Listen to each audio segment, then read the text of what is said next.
Edmonton Sports Talk. My God, I loved it. My name's Jay Milne. #Blue. Our sports update deliverer, the Koob. I'm Zachary Kubusch, and you're up today. You know what, Reid? You might be honest. All right, here's what's going on in the Nasty Show.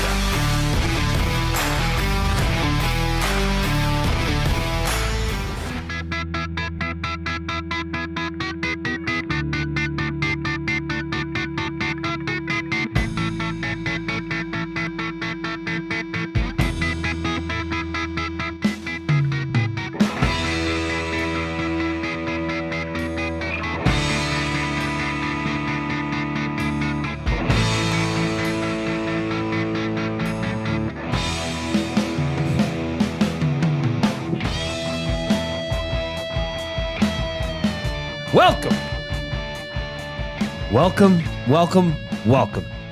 Welcome to you. Welcome to you. And welcome to you. Nasties. It's Friday. Let's celebrate. Woo! Yeah, there's the spirit, Maddie. Welcome to the Reid Wilkins Show with Jay Milne and spectacular guest host. Our final day together for now, Matthew Iwanyk. Behind the camera is the one and only, the legendary associate producer? Associate junior producer.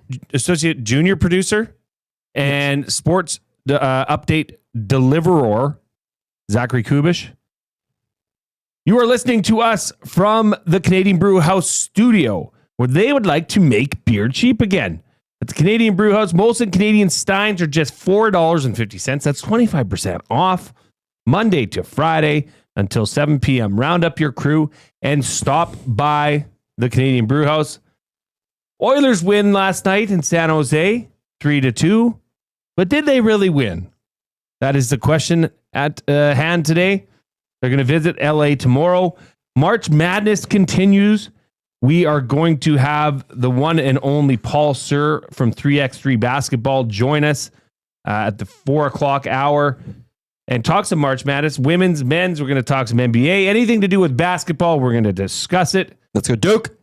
The Oil Kings can move on to round 2 of the WHL playoffs as they are in Prince Albert. And the Alexander Ovechkin goal record race, chase, whatever you want to call it, continues. We're going to talk with a Capitals reporter from the Hockey News, Sammi Silber. She's going to join us here in the second segment, so you're not going to want to miss on that. Oilers skated today. No Leon Draisaitl on the ice.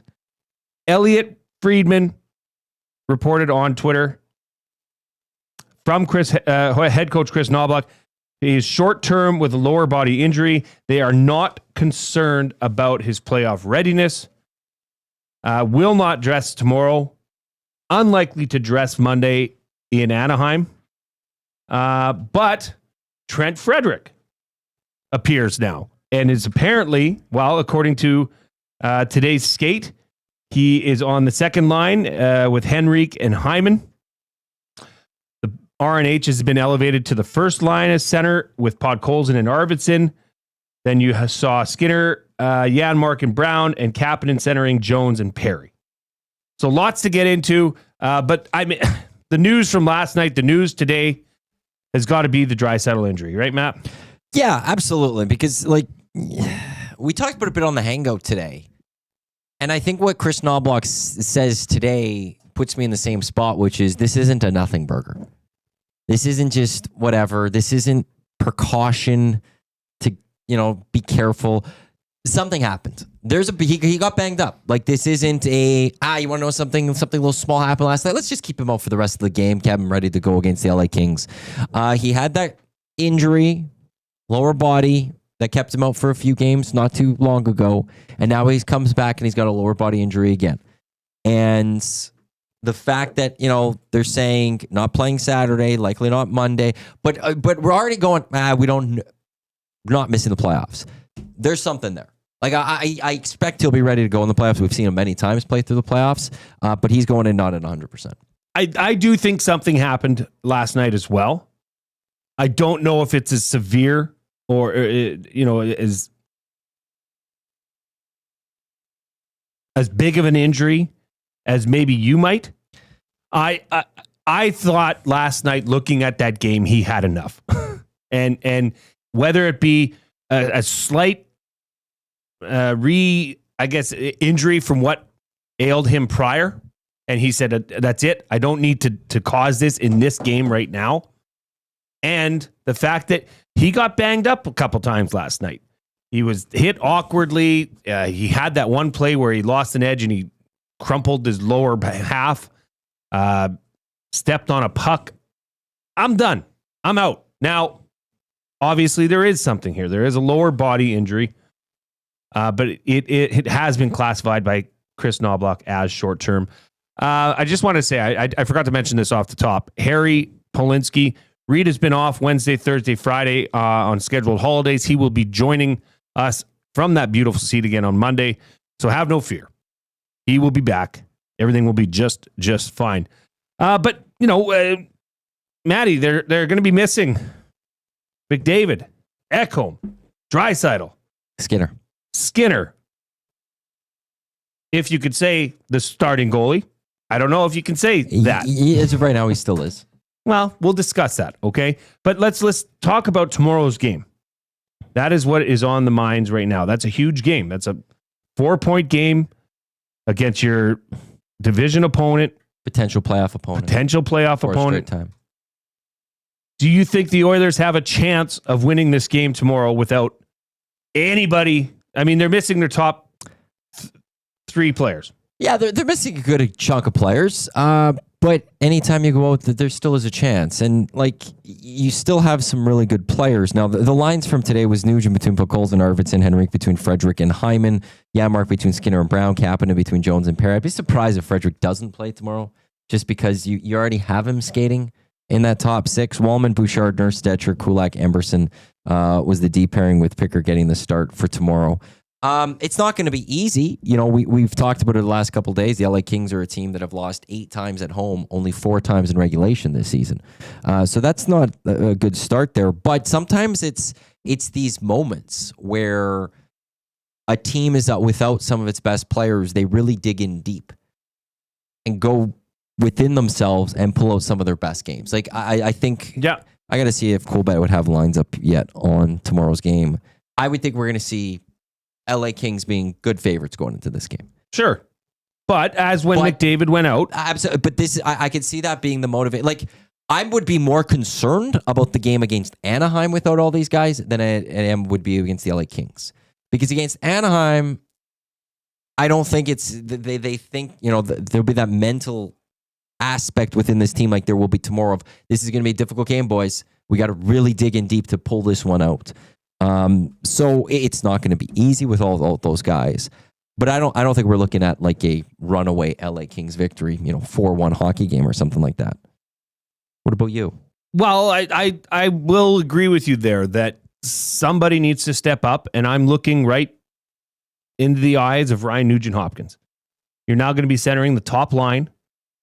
When McDavid went out, Draisaitl seemed to thrive in those moments because it was his time to shine. Boys, put yourselves on my back. We're going to get through this, and I'm your leader. That's the question tomorrow afternoon is, the likes of RNH, Hyman, even Arvidsson in a case. I mean, Arvidsson has been on fire of late. It's been very good hockey. Can he continue that in a much more, urgent role than what he's used to? So, interesting. We're going to talk about this all afternoon. As I mentioned off the top, we're going to have Sammi Silber from the Hockey News. She's going to join us and talk about the Ovechkin goal race and a couple different angles, not just what you've heard or what you think about it, but she's very close. She's in DC. She's on top of this, so we're going to get her opinion on some Ovechkin points, and then friend of the show, friend of Matthew Iwanyk, Paul Sir, is going to join us to set up the March Madness on the weekend, as well as, coming down to the end of the season for the NBA, some matchups. I know your Lakers lost last night. Potential first round matchup between the Lakers and the Warriors. Which I would not favor the Lakers in that. Not the way the Warriors have been playing. Sorry. Oh, somebody hasn't been paying attention how the Lakers have been playing. I just like the Warriors since they picked up Jimmy Butler. Since the Lakers picked up Doncic. Yeah, I know, but I just think there's more. There's too much superstar on LA. Bet against LeBron. Bet against LeBron. I would love to. Bet against Luka. See what they'll do to you. Fine. If you are listening, please hit that thumbs up. You can do that on YouTube. You can also listen to us on EdmontonSportsTalk.com, or you can find us on the iHeart and TuneIn radio apps. You can find me at Jason Milne. You can follow Matthew at Matthew Iwanyk on Twitter. And the Koob. Where can people follow you? Twitter and Instagram at Zachary HMK. Zachary, just like Zachary Martin Hyman. The afternoon inbox is presented by the River Cree Resort and Casino, home of the Tap 25 restaurant, where the entire menu is 50% off 7 days a week from 2 to 5 p.m. We're at 20 likes right now. We're at 20 likes? Click, click, click. Must you click? Please, please click. Must you click? You must click. Thumb, thumb, thumb. Our goal is to get to double word of the day territory, which we did successfully with a really late push. Now, I don't need to keep this as a late push on a Friday. Everybody, if you are watching on YouTube, there's enough people there to get us to word of the day territory right now. Just hit the thumbs up and let's move on with this. Let's get there. It's a Friday. Maddie's got a word. It's a Friday. We don't want to be working out. too hard for these likes later on. No, man, I'm sure this weather this weekend. Huh? That's great. How about that? As you were saying about the brew house. I know. Patio weather? Patio beers? Ooh. Like we're there now. What's Is better there- than a drink on a patio? Is there anything than having, I mean, alcoholic or non-alcoholic, a cold Give me a nice beverage? tea on a patio. Yeah, exactly. Give me a Coke with lots of ice, you know? 100%. Give me that on a patio. I'm a happy dude. Honestly, that water they give you right before the That beer water, comes, maybe a goes down well. what would you call that? A slice of lemon? Oh, yeah. Yeah. Right? A lemon slice. Patio time is the best. Patio times is the best time. You know, we were talking about this in the hangout today, and this will be our off-topic topic today for William Huff. Since 1952, William Huff has provided industry-leading advertising solutions for thousands of valued clients. Their unparalleled customer service, combined with decades of industry expertise and a desire to make every job the very best it can be, what it is they call the William Huff Advantage. Visit their website at williamhuff.com or give them a shout, 780-454-4536. All right, here it is, the off-topic topic. Because we talked about this, Big Uke is joining the hangout next week. As Maddie has drawn, it's Nasty Club members, right? That you do a draw and they get to have a guest spot on the hangout, and it's Big Uke's turn. And you know, Big Uke, he's a great fella. He's always at our EST events. He's a willing participant. Tommy, I know, mentioned at BP's Westgate, he's won a couple shirts that may not have been the right size, but he's a team player. He'll put them on. You know, if there's a wing eating challenge, he'll put his hand up. So I was thinking about the challenge, a food challenge, because we talked about it in the hangout. He'd be like maybe we could do a food challenge for you next Friday. But if you could pick a food and or beverage challenge that you could dominate, this is in your wheelhouse. I don't care if it's eating gummy bears. If you think you could do it and you could dominate, tell us what it would be, what food or beverage it would be, and why you would win. So send in those answers to the River Cree inbox, 780-218-9999. Koob, I'm going to throw to you off the top here. You strike, because when the Brewhouse brought in the 40-ounce steak dinner, you took you did the whole thing over the course of the day, right? Yeah, it was less of a speed eating competition, I guess, but I enjoyed that entire steak. Like, I didn't leave anything on the plate, and it was a shame I had to do the show because it was so good. I wanted to finish the entire thing. I'm a man who can eat, and that was a challenge, right? I could eat the 40-ounce steak, no problem. What food or beverage would you pick in a food challenge to dominate in, and why would you dominate? Like, what advantage do you have? Well, the advantage I have drinking carbonated drinks. Like I have a pop going right now. I could probably down a lot of Diet Pepsi. Like I could, Really? Yeah, a whole pitcher of it. A whole pitcher Oh, of I Diet? probably could. Yeah, if you ask Lieutenant Eric at the old place, I used to go to the. Well, I could do a lot more. Like Pitcher's a lot of Coca-Cola or Pepsi or any carbonated. Give me either. Like chug? Oh yeah, probably. No, chug would be. You would chug a whole pitcher of Pepsi? I could. What would happen to you? I could drink a whole. I would belch really loud. Pop? You couldn't drink a whole pitcher of pop? No. Oh, you're soft. But I couldn't because I wouldn't want to either. Yeah. I'd be But the question is, that's burping on any of these challenges. It's not that you'd want to. no, not It's in the my challenge. case. Part of it is the challenge. I have a pitcher is like, to me that's nothing. I'm gonna say it. I could chug beer. I could too. Yeah. I could beat you. Okay. Like that. I know that. Whatever. If we had a pint, I'm not talking about a sleeve or like a mini. Like I'm talking a pint. Mm-hmm. I have won contests in the past, chugging beer. That would be mine. I could only do like one. I wouldn't want to do anymore. But that one, it would be world-class speed. One and done. One and done. Iwanyk. Well, I don't win in a speed competition.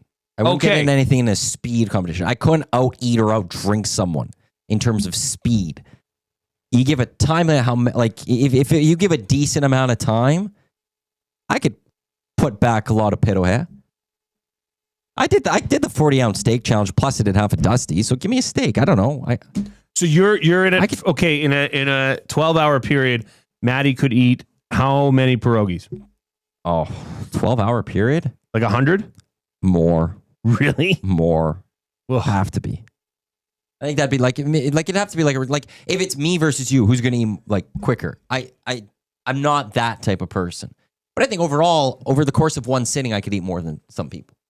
Okay, there you heard it. That's what I'll go with. You got in the course of that beer, sitting, pierogies, and Diet Pepsi. Send in what you think you could win, or if you have won an eating challenge or a drinking challenge, send those in too. We want to hear from you. Send it in on the River Cree inbox, 780-218-9999. When we come back from the break, Capitals reporter for the Hockey News, Sammi Silber, will join us. We're going to talk OV and the goal race. Koob, you're up.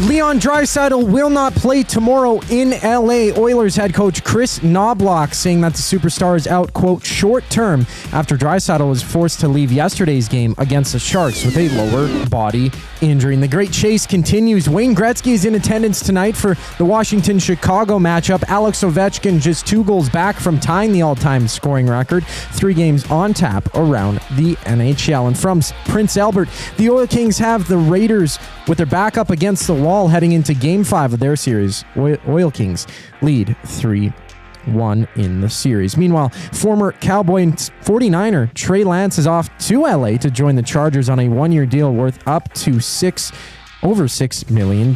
Baseball has 5 games live, including the Blue Jays trailing the Mets 5-zip at the bottom of the 7th. And on the court, there's 10 games going down. Toronto and Detroit have a date while the Rockets challenge the Thunder as Houston tries to snap OKC's 11-game win streak. In curling, Canada and Austria are on the ice. It's 4-1 Canada in the 5th end. Canada looking to improve their record to 10-1. After the break, Sammi Silber, Caps reporter from the Hockey News, joins the Reid Wilkins Show. I'm Zachary Kubusch, and you're up to date.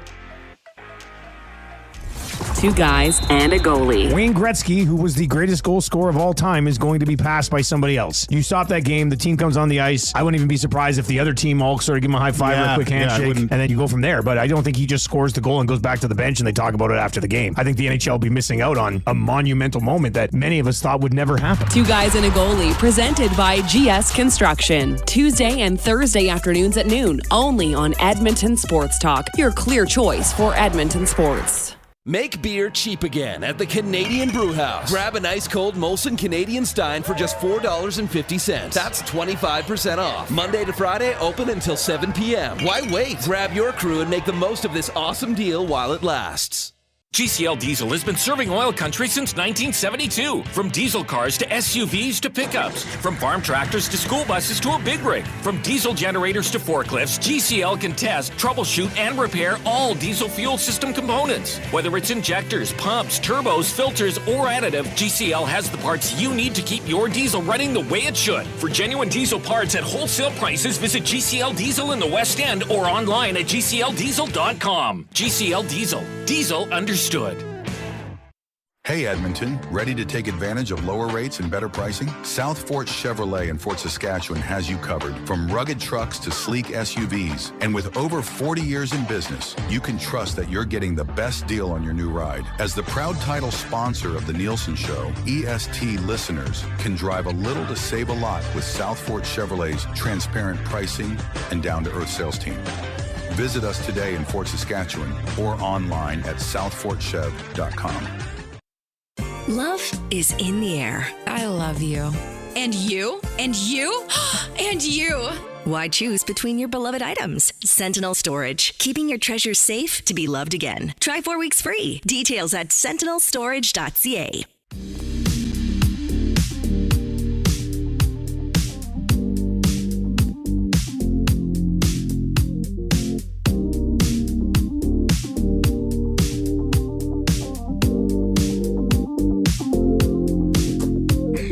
Welcome back to the Reid Wilkins Show with Jay Milne and guest host Matthew Iwanyk. Reid is off on his bender for his birthday. Said by Matthew Iwanyk. He will be back on Monday, and we are going to rock and roll. It is time now to welcome our first guest of the show. She is a Capitals reporter for the Hockey News. Sammi Silber joined us on the phone. Sammi, how you doing today? Great. How are you guys? Just give us 1 sec, Sammi. I don't think the connection is all that great, but we'll get right back to you here. Yeah, I mean, Ovechkin. You know what's a fun fact? When Ovechkin's his last milestone was scoring 800 goals. Okay, he did that against Chicago in 2022. You know how many goals he needed that night to get to 800 goals? 3. Oh. To get to 800 goals, and he did it all in Chicago. Enter tonight. How many goals does he need to break the record? 3. Would that be something else? If Ovi did the unthinkable and repeated on his performance, his 800 goal milestone performance in Chicago. I think this is also his last chance to do it in less games than Gretzky, if I'm not mistaken. Or he's only got a couple more chances because games played. If he doesn't do it today, I don't know if he's now at the exact same amount of games or if he has one more with Gretzky. So he's running out of time to do it in less games than Gretzky as well. Do you think he could just wild do it tonight? Yeah, we've seen it enough. I people will correct me on how many. Wasn't it 5 goals Gretzky for 15-39? Well, Spencer Knight when McDavid got 50. Was it the 50 in the whatever games it was in that shortened season? Was it 100? Whatever Gretzky or McDavid was going for, I forgot which one it was. He did that. He got he got a hat trick in the first period. When greatness is set for a record, often it happens with added greatness. A hat trick tonight would be greatness. Must be a good hockey player. Well, we're going to find out more about Ovi and his chase for greatness here as we tried earlier. Capitals reporter for the Hockey News, Sammi Silber. Sammi, how you doing today? I'm doing great. How are you guys? Better. We're excited, Good. but I can't imagine how excited things are in the DC area. You know, obviously, you know how massive the NHL markets are in Canada, and that definitely holds true here in Edmonton. And the Ovechkin goal record is huge news. It's being followed by every major market in Canada. And my question to you is, this record chase, has it taken over the sports landscape in DC as well? Oh yeah, no. I mean, it's a circus here. I've met a lot of new friends over recent weeks. It seems that just more and more people keep showing up, and every day you come to the rink and there's 10 more media people, and it's a frenzy here. But for good reason, right? I mean, Ovechkin's already done so much for the city of DC and making it a hockey town, and as he gets closer to what you guys, I mean, you said it best, just simply greatness. It's incredible to see, and it's inspiring kids to play hockey, inspiring kids to get interested in hockey, but also just inspiring, adults and the entire community. So it's been really special to watch, and it's been great for the city and great for the sport. Sammi, you touched on it here, but I want to see if we can get some more out of this, because we've seen it here in Canada. We had the Canadian basketball, explosion via Vince Carter, the effect of Vince Carter. Women's basketball in recent years has seen it, and it's called the Caitlin Clark effect. What has the DC area experienced during the Ovechkin effect? Yeah, it's awesome. I mean, I can tell you. I mean, I was born and raised here. Grew up here, and he's the one who got me into hockey. I was a kid watching Ovechkin just when the Caps started the Rock the Red era, and it was him and Backstrom and Alex Semin and those early days, and it was really exciting. You just had these young guns who it just exploded here. And it wasn't even, Ovi's, scoring goals and he's a superstar. It's that, but he also, transformed Washington into a legitimate team. This is a team that's, down in the basement of the standings anymore, or playing in a town that, has nothing to really do with hockey. He rose as the face of the sport and took the Capitals with him and just created this whole different standard of hockey. And then, it spread to the local rinks. Kids got on skates. There were more ice rinks. More people were trying out skating for the first time, or joining rec leagues, or, the beer leagues were getting bigger. It's just the Ovechkin effect. It's been awesome and fun to watch. And, it's certainly, words can't describe how great it's been for the sport here. For Ovi, he's this narrative around him and this chase, it's been discussed for a number of seasons, actually. But back in late February, you had a chance to sit down with Ovi, and your thing was, when your conversation, and you wrote a piece about it at the Hockey News, you didn't want to talk about the goal chase. And how was that conversation, and what did you learn about Alex Ovechkin in that conversation that you had with him? Yeah, it was awesome. Ever since I've been in DC now, covering the Caps now for, I think this is my 8th season, so it's been a long time. And I've gotten to know Ovi as a person, in addition to an athlete, and he's just one of a kind. He really is.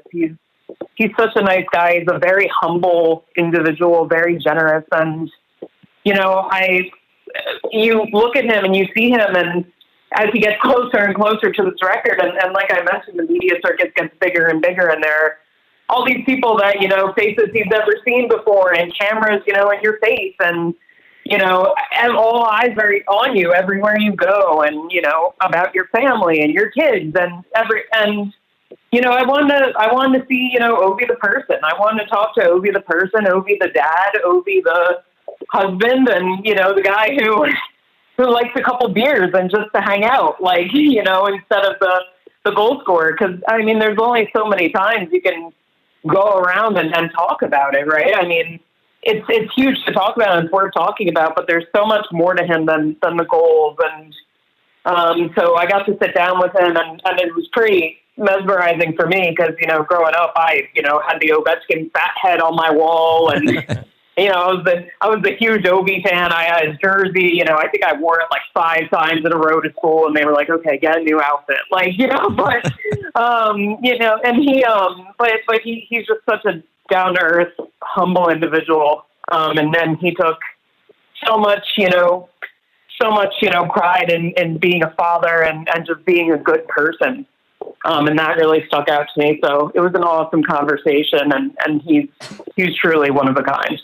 We're Sammi Silber of the Hockey News. Reid and Jay, or not Reid and Jay, Matt and Jay with you here. I'm in for Reid What's today. your name, Matthew? I'll figure this out eventually. Sammi, okay, so the Caps, they are having a great season overall anyways, right at the top of the National Hockey League. Especially in the last, couple of weeks. How do you think the Capitals and Ovechkin have handled the balancing act of trying to get Ovi the record of goal scoring career-wise, but also preparing for the playoffs? Yeah, I think it's a balance, right? And I mean, Dylan Strome said it best this morning where he was like, it's not really something you can describe or put into words because nobody's experienced this before. Well, I mean, Wayne Gretzky has, but in 30 something years, nobody's experienced this before. Right. And you see, I mean, it's also amazing to look at, and to look at the team and they're not limping to the finish line here. They're comfortable. They're at the top of the division, top of the conference. And, all the while Ovi is, chomping at the bit of this great record. And, you balance it a little bit because when you're his line mate, and I talked to a lot of his line mates recently for another story I did, you don't want to defer to him, but at the same time you do because if you get him the puck, good things are going to happen. And so I think that there's a little bit of a balancing act there. There's ebbs and flows you go through, especially closer to playoff time. Maybe the play starts to dip as you kind of go down the stretch here and you're waiting for the playoffs and you want to feed O as much as you can, but at the same time, if you have a wide open net, you take that shot, right? So I think they're doing a really good job. It's a great group in there. They're really close, really tight knit, and Ovi doesn't, showboat around either. He's on the verge of this amazing record, but he's not, basking in it and demanding his teammates only pass him the puck, or taking shifts from others. He's a very business as usual guy, game by game guy, and that guy would trade all the goals in the world if it meant he could win, which I think is amazing. So it's been fun to watch. It's a balancing act for sure, but it's also not talked about every 2 seconds unless, the media are in the locker room talking about it. Everybody else is just going about their day. So it's kind of funny to watch. Sammi, I just wanted to ask you another question. I saw on your Twitter bio that you are the proud captain of the DC Ghost Pirates. Tell us a little bit about who are the Ghost Pirates? Now, if I'm looking at your picture correctly, are you the goaltender? I'm actually a left wing for them. I played goal with the Ghost Pirates, and I think that they wish I would just keep skating out. Because, we started goalie not too long ago and they hate when I'm in there because, nobody wants to lose. But, no, the Ghost Pirates are my local team, as somebody who grew up watching O and watching the Caps and gets to report on them. I really wanted to play the game myself. I think playing the game, gives you a perspective that, you don't get from watching from the stands. The biggest thing I've learned as a hockey player is, you can yell and scream until you're blue in the face to shoot the puck, but it's not always possible, right? So I think it's taught me quite a bit. So a couple of years ago, I joined a program, Hockey North America. It's a great organization, and they got, me and 18 random people together, and those guys, I'm happy to call them my brothers. We formed the Ghost Pirates. We were kind of looking at logos and picked this cool looking one we found on Google that hopefully we won't get sued for, and made the jerseys. And we're still growing. We have a championship under our belts. We won in the summer. Maybe fall, winter didn't go as we planned, but we're proud members of the Ghost Pirates. And shout out to the Caps too, because they'll chirp me sometimes about my beer league antics and my penalty minutes and all that. So, and Tom Wilson, he's like, you really got to work on your butterfly, Sammy. I'm like, I know. So he's giving me a couple pointers. So shout out to them and shout out to the Pirates. It's a lot of fun. Sammi, this is great. We thank you so much for joining us on short notice and giving us the insight into Alexander Ovechkin on the ice and off the ice.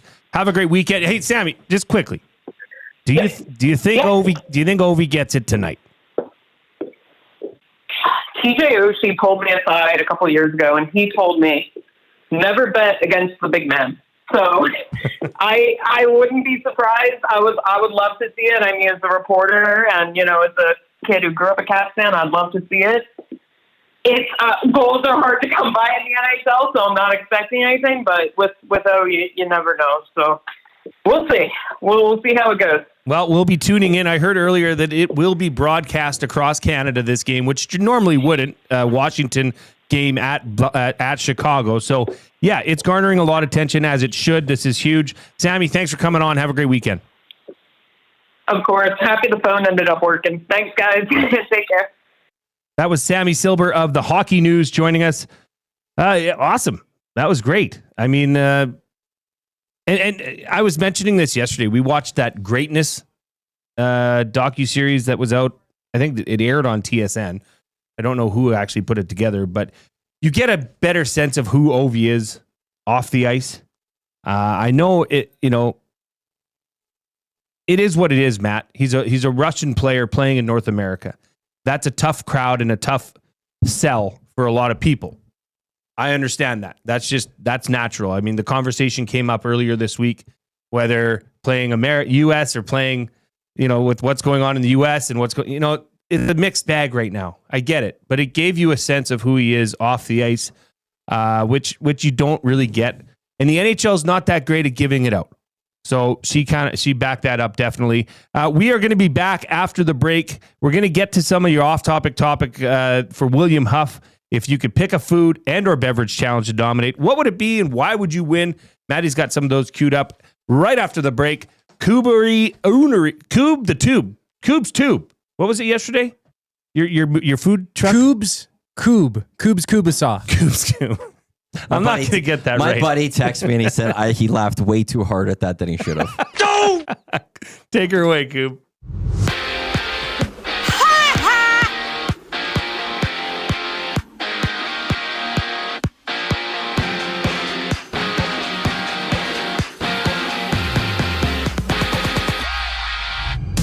The Oilers will miss Leon Draisaitl tomorrow against the Kings after he left the second period of last night's game against the Sharks with a lower body injury. Oilers head coach Chris Knobblock saying that Draisaitl is out, quote, short term. And Alex Ovechkin and the Caps showdown against the Blackhawks tonight. Wayne Gretzky will be in attendance during Ovechkin's great chase. He sits just 3 back of setting the all-time scoring record. In 2 other games around the league, Minnesota hits the ice in Long Island while the Hurricanes and Red Wings face off. From Prince Albert, the Oil Kings challenge the Raiders in Game 5. Edmonton up 3-1 in the series. And down south, Trey Lance has signed a 1-year deal with the Chargers worth over $6 million. Basketball has 10 games on tap, including the Raptors tipping off against the Pistons, while Golden State hosts Denver. And for the Jays, they're down 5-0 to the Mets at the bottom of the 8th, having 3 other games live, including the Yankees holding the Pirates 5-1 at the top of the 4th inning. This sports update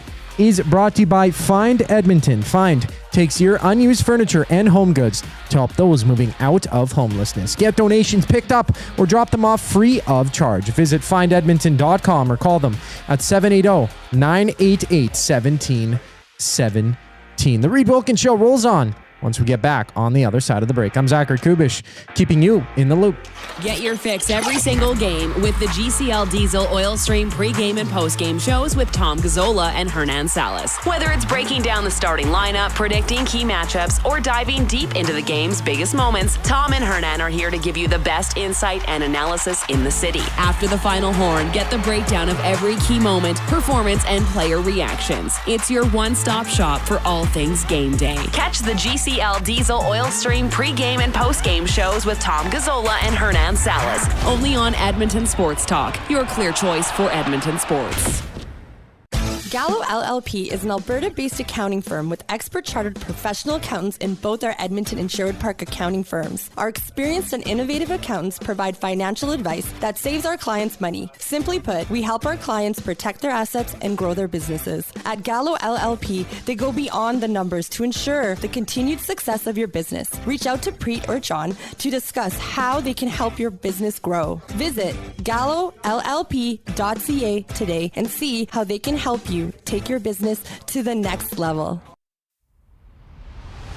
Do you have pets? Horses, chickens? Did the place you used to get your feed recently close down? Have no fear. Clover Bar Feeds is here. Whether it's dogs, cats, horses, or chickens, Clover Bar Feeds has you covered. Offering a large variety of food and feed, you can trust the experts at Clover Bar Feeds. They've been family owned and operated for over 60 years. This means you can expect nothing less than top-notch service and selection. Come visit them at 200 Portage Close in Sherwood Park or visit them online at cloverbarfeeds.com.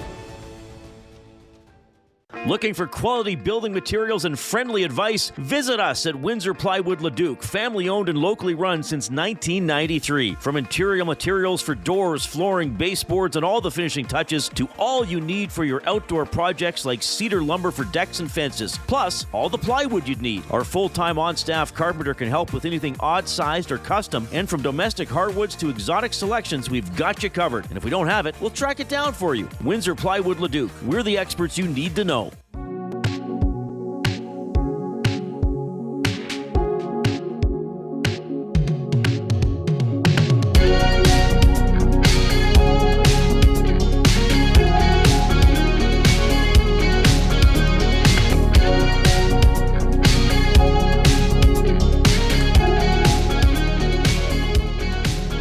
Welcome back to the Reid Wilkins Show with Jay Milne and guest host Matthew Iwanyk. A reminder to those listening or watching on YouTube, we got to get those thumbs in. We don't want to be doing this too late. Let's all get together. There's enough people here. Oh, I got to fix that. That's okay. You can play Let's Go, girls. You can No, play I whatever didn't you have want. it connected to the board, so there we go. Oh, now it's not playing. Does Koob have your board muted? I don't know what I've done wrong here. Oh man, I've just botched this up. First, I can't even say my name properly. Yeah, that was interesting. And now I can't even get something playing properly through here. What am I doing? What I think it's something like click, click, click. Must you click? Please, please click. Must you click? You must click. Dum dum dum. There, you got it a cappella via the Koob and myself. All right, we have got some brand new audio. Well, we don't yet. Oh yeah, right. If your board's not working, I guess that would be. And I can't recite that. I only heard it one time. I got to come through the last part. Give me a second here. Well, you got to do a read here. No, I can just watch you. You're just going to pay attention to me. You're going to stare me down. I respect that. Matthew Iwanyk has been finding some of the off-topic responses that are coming in on the River Cree inbox, 780-218-9999. The afternoon inbox is presented by the River Cree Resort and Casino, home of the Kitchen Restaurant. All you can eat surf and turf for just $59.99 every Friday from 4 to 10 p.m. Surf and turf for $59.99 that Matthew Iwanyk graciously opted out of. I offered. Did I graciously opt out? Well, you didn't say anything. Yeah, so that's not gracious at all. You could have been rude. So if you're not I think rude, that is pretty rude. I think not responding is pretty rude. Well, I gave you a timeline. You didn't say anything within it. I know, but the fact, I feel like what's more rude is not saying anything as opposed to you want to know, I can't do it. Maybe I was being sarcastic. So sue me. Well, I appreciate you trying to be kind to me, but. Okay, as you guys heard earlier, the Oilers were on the ice today. Obviously, no Leon Draisaitl. He is out with short-term with lower body injury. Just recently, Coach Chris Knobblock was tracked down by reporters down in LA and asked about an update on the Draisaitl injury. He will not be playing tomorrow, and he's out short-term, but timeline, we don't have a exact time frame. Do we have an idea? Are we talking a core? Are we talking a lower body? What are we talking? Lower body, and don't believe it's going to be something that's going to head into the playoffs. We think it's going to be back well before that, so we're not too concerned, especially with Leon's pain tolerance and things that he's played through before, but he will be missing some time. Is it the same injury that he re-injured, or is it a new injury that he got last night? New injury. New injury? Is that good news? I think anytime a player, re-injures something, and even though it's maybe not serious, I think that's probably good news. There you heard her first. And you are listening to this on the GCL Diesel Oil Understood. It's brought to you by GCL Diesel, providers of the best diesel engine components around. From turbochargers to injectors, fuel pumps to sensors, they are the critical engine components experts. Proud to serve Edmonton and Northern Alberta, an area for over 50 years, and now a partner of Edmonton Sports Talk and the Reid Wilkins Show. GCL Diesel. Diesel.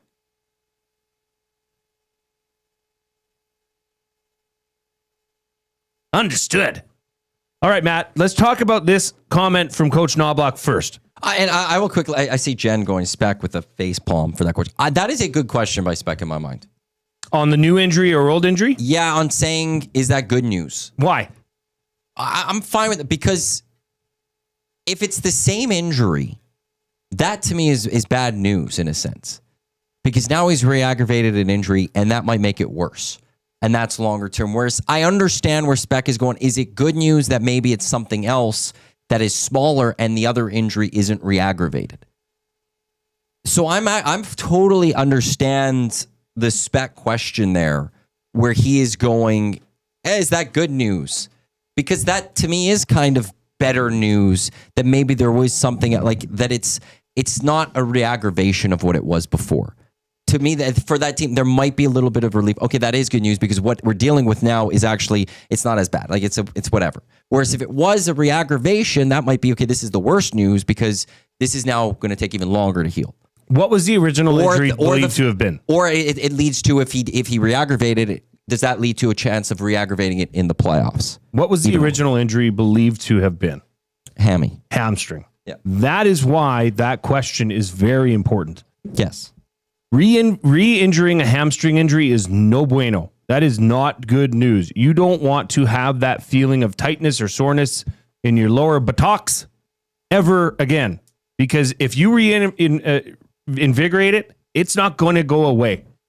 So if that was a hamstring injury that he went through recently, then yes, having this be something else, a different body part, is very welcome to the Oilers training staff. I can assure you of that. And Jen says no injury is quote unquote good news, but there are different levels of diagnosis that can be good news.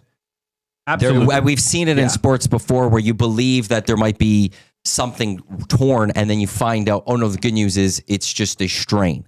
There is such thing as good news when it comes to injuries. And so and even Big U could have probably worded it better to Spec there. 5 seconds, word that better for me right now. You don't get time to think as a media guy. So I'm going to defend Spec on those ones right now. That was a fine question, and the wording of it, I'm okay with. And look, I mean, he's obviously if Leon was skating on the ice today and playing tomorrow, that would be the best case scenario, but it's not. Absolutely. But he knows he's got a job to do, and he's got to find out exactly what this is. This is a lower body injury it's a new injury, so it's not the hamstring. He's going to be back well before playoffs, as per Knobblock, and also as per coach, not too concerned. Okay. This is a nick that I think they're just trying to say, okay, there's no need to rush it at this point. And looking at the playoff situation, Matthew, we talked about this yesterday. There's no need to rush anybody back. This is as good as set in stone. I mean, well, maybe not set in stone. Was that they said there was no timeline. Yeah, but look, Knobblock said it. Back before playoffs. We expect well before playoffs. Well before playoffs, but there is no timeline. Well, I think that's because that opens the window and the door for saying, what if he's not back before playoffs? Is that going to freak anybody out? But at the same time, you're speaking on both sides of your mouth. Because I'm just saying it's not serious. But this is where which one do I want to believe from Chris Knobblock? Because both snap. Both can't be true. Because if it's well before playoffs, that's not 1 or 2 games. That's 3, 4, 5 games before. There's only 7 games left in the season, so you would have a timeline then of it's 5 to 8 days or something like that. How do you have no timeline, but he's going to be done well before playoffs? That's at least a week, or that's about a week. The timeline's a week. So which one is it, Chris? Is it a week? Who cares? Well, then I don't know which one. But who cares? Because I'm the pessimist, and I think that... I know, but we're talking semantics here. We're talking about 1 day or 2 days or or 7 days. Well, let me finish, because then this is a bigger injury. And as he then goes into saying Leon has a high pain threshold that he's just ready to playoffs. Yeah, tough dude. That he's hurt. Hockey guy. He got banged up yesterday, and it's not great news. No, that's not what he said. That's the way I'm reading it. What he says. The way I understood it is he could be back well before playoffs. They are not too concerned. As Big Uke said, Frederic has been coming back in a week for 6 weeks now. Well, right, but so he's coming back. They're not too concerned, but at the same time, no timeline, and then has to point out that Leon has a high pain threshold. I know, but that's okay. Yes, Big Uke. Frederic has been coming back in. So you cannot take what comes out of as far as timelines. I don't think Knobblock's been doing that good on it. So then we can't. So take this with a grain of salt, but just know this is not serious. Yeah, but that's all you can take away. And this is where I'm taking it the other side. Where I think if it wasn't serious, they could say it's a week. But the fact that there is no timeline, he's now trying to calm the waters by saying, "Oh no, he'll be back well before playoffs." Even though we don't know the extent of it, we don't know the timeline of this. And Leon's good just because he has this high pain threshold, higher than anyone else in the National Hockey League. Because this guy seems to always be going through big things and get better when he's hurt. But no, it's all good. I think the Oilers are playing chess while everybody else is thinking checkers. There is zero need to rush Leon back, even if it is a minor thing. I'm not saying that. I'm not saying you have to rush him back. I'm saying with what Chris is saying, you and I are reading it differently. Yes, I think there's a bigger it's a bigger issue to Leon, and it's not a nothing. Okay, I didn't say it's nothing. I said it's minor. I think this is a little bit bigger than minor. Because if it's minor, you could sit there and say it's minor. But then why? It's a week. He'll be back in a week. Yeah, but timelines means zero right now. Timelines. So then mean why nothing. add he'll be ready well before playoffs? Why say well before playoffs? Why not say he'll be ready for playoffs? The well does add a little sprinkle of intrigue into it, doesn't it? And it's the part where he then goes. Look at us talking about a direct quote from the coach who would under the microscope. This is Edmonton at its finest. We're gonna parse word for word what Chris Knobblock said. Well, and like Norman the Combine says, that there's only 7 games left. So what is well before? Is that 2 games? Right, but then that's my point where then it both can't be true. You can't say there's no timeline, but then that he'll be back well before playoffs. If this is he didn't say no timeline. Yeah, he did. It was reported on. No, he said no timeline. He said that?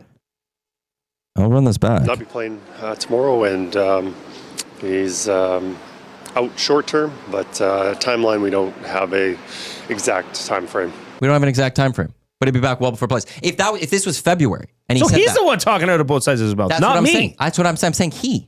I'm saying Chris. I'm talking about Chris. I thought you were talking about me. No, I'm talking about Chris Knobblock. Gosh darn it, man. Clarify better. He's talking about both sides. If this is February, that makes sense. We don't have a timeline, but he's going to be ready before playoffs because you have months to go with. We have 7 games left here with the Edmonton Oilers. That's where it's like it can't be. There's no timeline. We don't have one established, but also he's going to be ready well before playoffs. Don't add the well even. Like if he just said he's going to be ready. I know the well. The well gets you. Now I don't know what to believe, so I feel like you're hiding something. Coach Knobblock was also talking and answering questions on facing the LA Kings tomorrow shorthanded. I like the attention to details, the grit that we've been playing with. Also the power play has been a nice surprise. Missing those key guys, being able to score on a regular basis on the power play, which has really helped us. Another thing is we haven't been taking many penalties. During the stretch after Christmas or after the February break, we were taking a lot of penalties and we were getting scored on, which makes it very difficult to overcome those shorthanded goals. Lately, I like our discipline. We haven't been in the penalty box. It's a lot of less high sticks, stick infractions, those type penalties, and something we got to continue going forward. Well,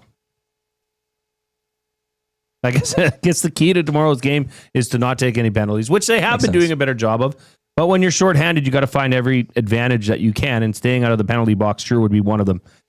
Maddie, we talked about it a little bit earlier, but you see a new, first line, which would be centered by RNH Podkolzin on the top line. Who would have thought at the start of the year that at some point during the season, injuries be damned, that Podkolzin would be on the top line, and Arvidsson. Of those 3 players, who do you think is going to step up their game the most and drive this? You'll give it to Nuge? Nuge has done it already this year. Yeah, he sure has. And the last little while, that's what he's been doing. Like he's had a year where I think as we went into March, if you talk to players who maybe weren't doing enough for the team this year, Nuge would have been one of those contenders. Dude, his winger Arvidsson would have too. Yeah, but I think Nuge has really stepped up. He needs to be it's more than Victor Arvidsson. He needs to be the leader of this team. But maybe Victor Arvidsson, this is against his old club. That sparks him tomorrow. Fired up. This is the Oil Understood for GCL Diesel, Matthew, and I got one other question for you. Do I have an answer for you? We'll find out. This was a polarizing subject throughout the entire season, and that is Jeff Skinner. Whether or not him being healthy scratched as often as he was deserved.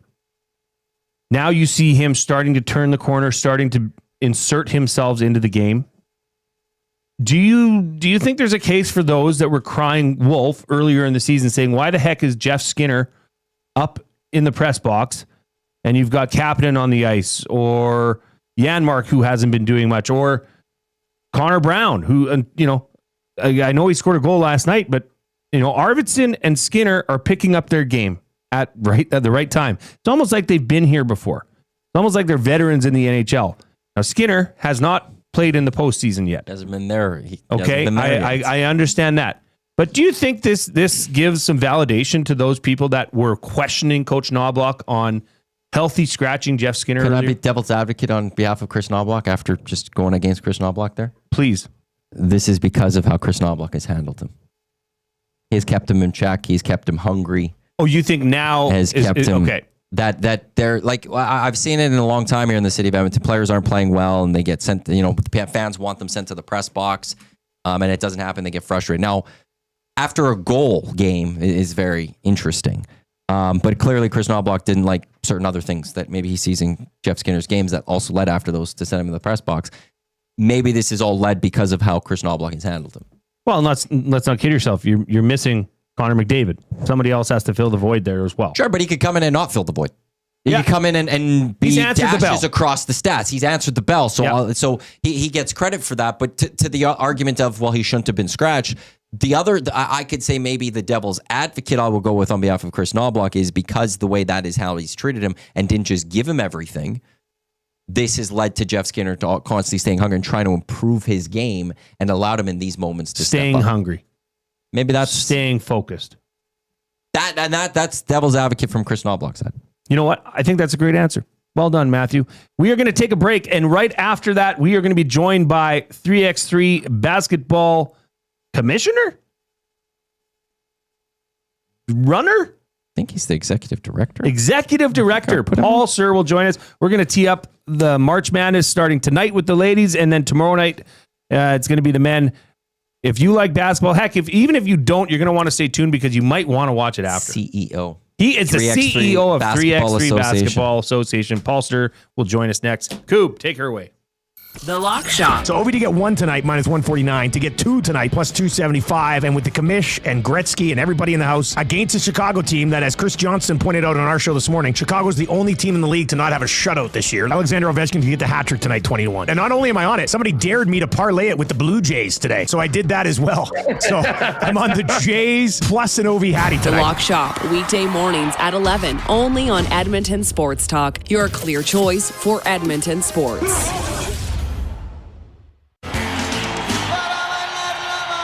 Your home for live music and great performances is the River Cree Resort and Casino. Don't miss the East LA rock and roll legend with the world sound Los Lobos at the River Cree Resort and Casino May 15th. Don't worry, baby, what the world can bring. Well, don't worry, baby. Get your tickets at rivercreeresort.com. River Cree Resort and Casino. Excitement? Bet on it. You've heard the name, but what does it mean? For over 66 years, William Huff Advertising has supplied signage from screen printing to digital to LED with design, production, and install in-house. It's a one-stop shop for all your signage needs. Edmonton owned and operated, William Huff has been trusted by the biggest companies and teams in the City of Champions and many others across the country to do the job. If you're looking for a way to get the word out about your company or event, they are the answer. Go to www.williamhuff.com. Their results speak for themselves. Play more tables and games. Play more tables and games. Make the most of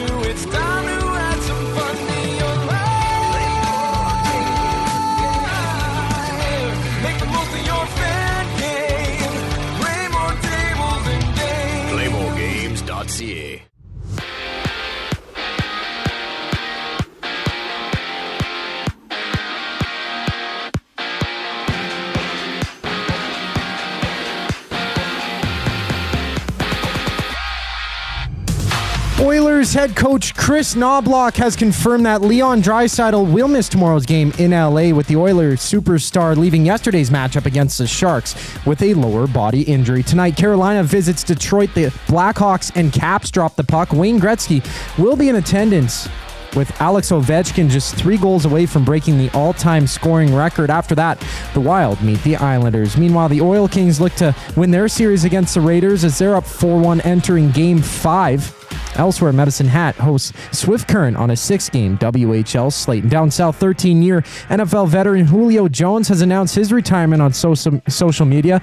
He most recently suited up for the Eagles, playing 11 games in 2023. And for the Chargers, former 3rd overall pick Trey Lance has signed a 1-year deal worth over $6 million. On the court, the Raptors challenged the Pistons 10 games on tap, and earlier the Jays dropped a 5-0 decision to the Mets. Right now, there's 3 games live. At the bottom of the 4th, the Mariners and Giants are tied at 3 apiece, while the Pirates trail 7-1 to the Yankees at the top of the 5th. I'm Zachary Kubusch. That was your sports update. The second hour of the Reid Wilkins Show starts right now.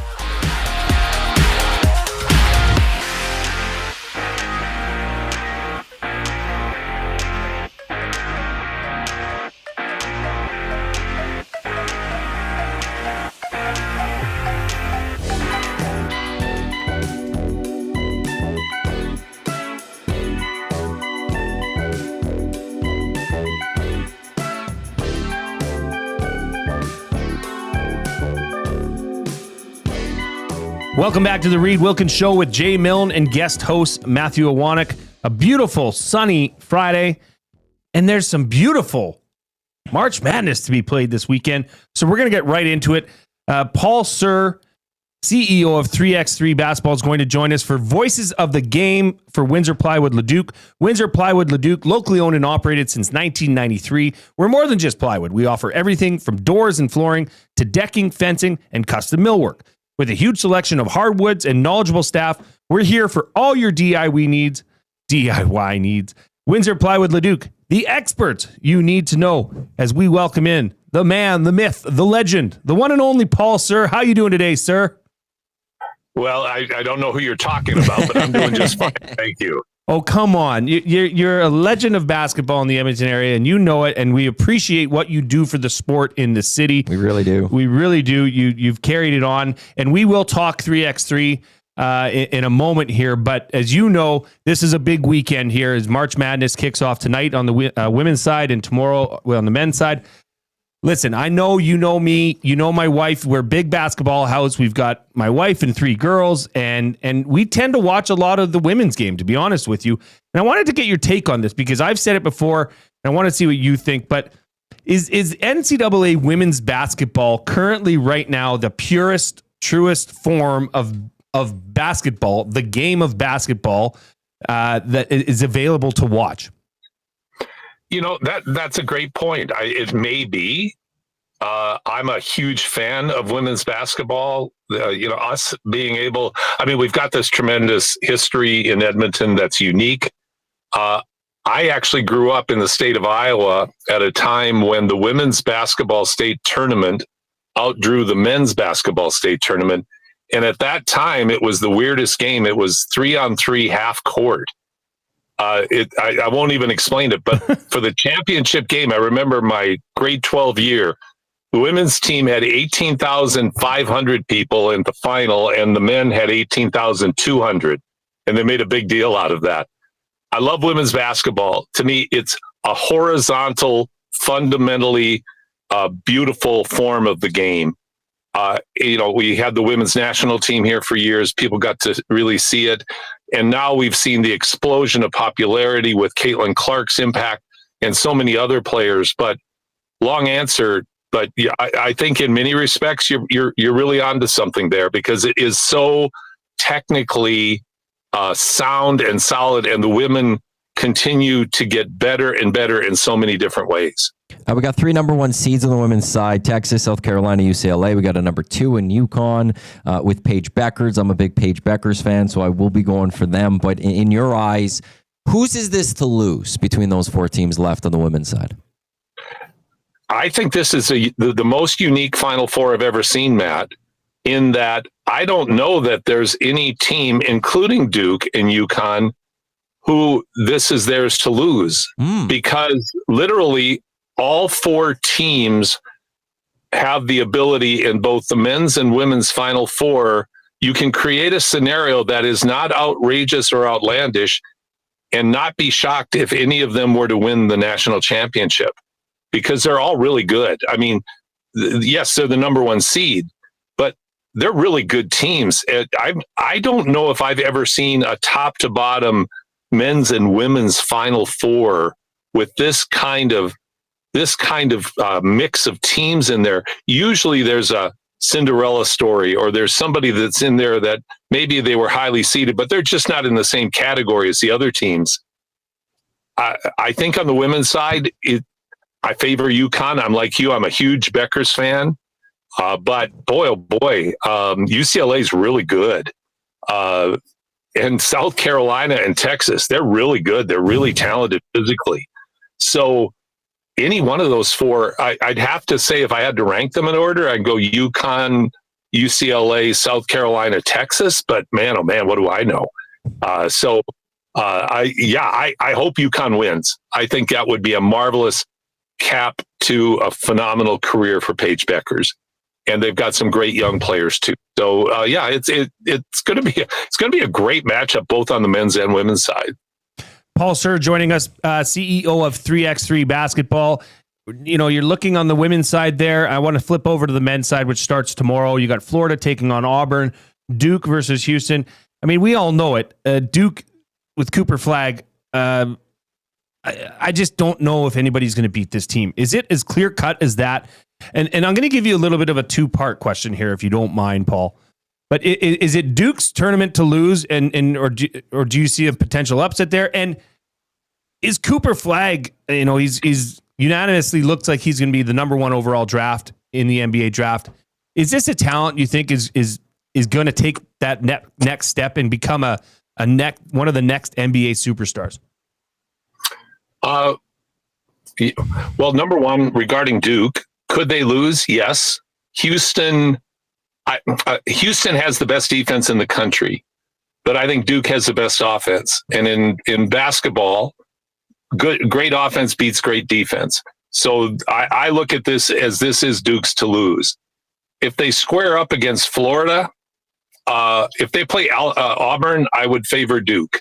If they play Florida, I still favor Duke, but not as much as I would favor them against Auburn. I just think the matchups that Florida presents are a little bit, they're pretty unique. So I think it's Duke's to lose to a certain extent, but not like such a heavy favorite that it would be a shock if they didn't win. So that's number 1. To your question about Cooper Flag, man, oh man, this guy's something else. He's 18. He's barely 18. And he is such a complete player. And I think he's going to be a lot like Luka Doncic from this standpoint. The NBA is going to be easier for him than even NCAA basketball once he gets used to the physical talents of the league itself. Because the NBA's rules are so goofy and they make it so much easier for players to have space that a guy like Flag, who's such a complete player, he should be one of those guys that's a 27, 11, and 6 guy. Like he should be LeBron-like, Larry Bird-like in his numbers. I think he's going to be a superstar if he stays healthy. He's going to be a generational player. I really believe that. I wanted to touch on this as well because the NIL, name, image, likeness. I loved it. I thought, hey, finally the players are, these athletes are getting their due respect. They're getting paid. They're getting compensated. But Paul, this thing that seems to be falling apart. I just feel like this is now being abused and used on both sides, coaches, players, schools. What are your thoughts on the NIL? Do you think there needs to be rules or caps put in place so this doesn't get completely out of control? Boy, absolutely. Number 1. Number 2, it's going to be hard to put the cats back into the corral because they're running amok. And I think the biggest mistake that the NCAA made, and it's a surprising mistake, is they went so far to one extreme, which is atypical of the way that the NCAA has historically done things. Like, they usually take years to muddle things over and then slowly roll them out. Where in this case, with both the transfer portal and with the NIL, it's like they just threw the gates open and say, go nuts, everybody. Because I agree with you. Like, this is now players are mercenaries. I think everybody should get an eye patch because they're pirates now. They can, they can go anywhere they want, anytime they want. And they are all, and not all, but a lot of players are thinking, where can I get the most money next year? So you're going to have a lot of guys playing in 4 universities, a lot of people playing in 4 universities in 4 years where they can get the sweetest deal. An example of the absurdity of it is Brigham Young, who showed well in the men's tournament this year, has the number 1 pick or the number 1 rated high school player coming there next year, simply because one of the Mormon billionaire business people, who's a big supporter of BYU, came up with the $6 to $8 million to get the kid to come. So, I mean, you're now highest bidder, deepest pockets. You're going to create haves and have-nots. You're going to see a lot more of, a lot fewer upsets as years go on, I believe, other than the fact that there are more better players out there. And the NCAA, like you talked about before, Jay, about women's basketball being the purest form. I agree it is, but on the men's side, it's pretty traditional. I don't know if it's pure, but it's traditional, where you can still get a little bit more creative than you can in the NBA or even the WNBA. So, yeah, NIL, to me, it's a gong show. And what's interesting is think of where we're at now from 5 years ago. Where are we going to be at 5 years from now? What's it going to look like? Unless they put in contracts and salary caps and controls. We will get to 3x3 momentarily here, but just quickly to the NBA. Yesterday, we saw a big game, Lakers-Warriors, with the Warriors taking down the Lakers, but both teams making big moves around the deadline. Warriors had Jimmy Butler. They've had a great resurgence since that move. The Lakers themselves, with Doncic, have become a better team and a team that's closer to the top of the West. The Thunder, it's still their conference. And I don't want to, take them out, throw them, disrespect the Thunder in any way. But between those two teams, Lakers or Warriors, in your eyes of what you've seen from them, which team should have more confidence on a potential run going into these playoffs? That's a great question, Matt. And you being the Laker fan that you are, you won't like my answer, but fair enough. I do think it's the Warriors, just because I think they're a bit more of a complete team. And, and I say that the Lakers really do have a 3-headed monster there with LeBron, Reeves, and with Luka. Reeves has been unbelievable lately. Like, his numbers are incredible. He's a really good player. It's just when you go past those 3, I think the Warriors have an advantage over the Lakers right now. What I like about Butler's influence on the Warriors is that not only has he added his quality of play, and he's not putting up huge numbers most nights, but his overall play is so solid. He makes the right play. But the way the rest of the team has responded to him, and they've raised their level of play since he's come as well. So I think they're a bit deeper than the Lakers.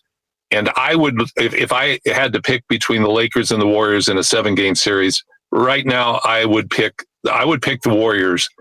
But man, oh man, when you've got 3 studs like LA has, anything's possible as well. And one thing they do have is Luka Doncic knows what it takes to succeed in the playoffs. So does LeBron James.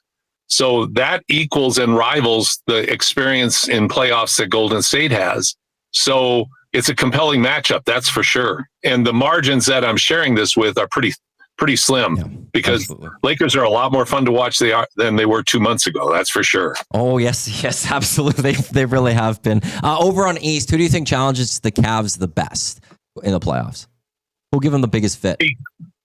I think the Celtics are the clear-cut favorites in my mind, even over the 61-win Cavs. Okay. I just think their playoff experience just gives them an advantage.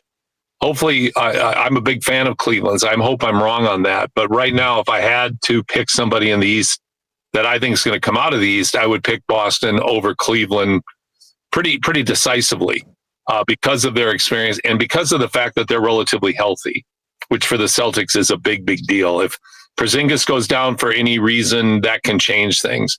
So this will be a great opportunity for Cleveland to take this wonderful regular season they've had.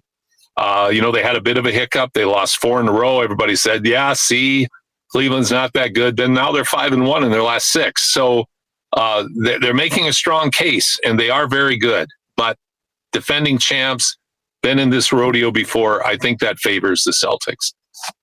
Paul Sir joining us, CEO of 3x3 Basketball. There was a big announcement last week, Paul. For those that missed it, what's going on this summer with 3x3? Well, since 2018, Edmonton has hosted the FIBA 3x3, the biggest FIBA 3x3 event in North America since 2018, with a 2-year break because of COVID. What we've done this year is we've gone back to where we started. We're back in West Edmonton Mall in the Ice Palace, which from a viewing venue is just a hoot, because anybody that's seen, and you guys have seen lots of hockey there, from a sports viewing standpoint, it's just a lot of fun. So we'll build an arena out, and in the arena, we're going to have 2 qualifiers for men and women. And the reason, what is so great about this is nobody's doing this in North America. We're giving Canadian teams an opportunity to get into the FIBA 3x3 world. And so we're going to have teams in from all over Canada, maybe even a couple from other countries, both men and women. And the winners are going to go to major FIBA 3x3 events in other cities and other countries.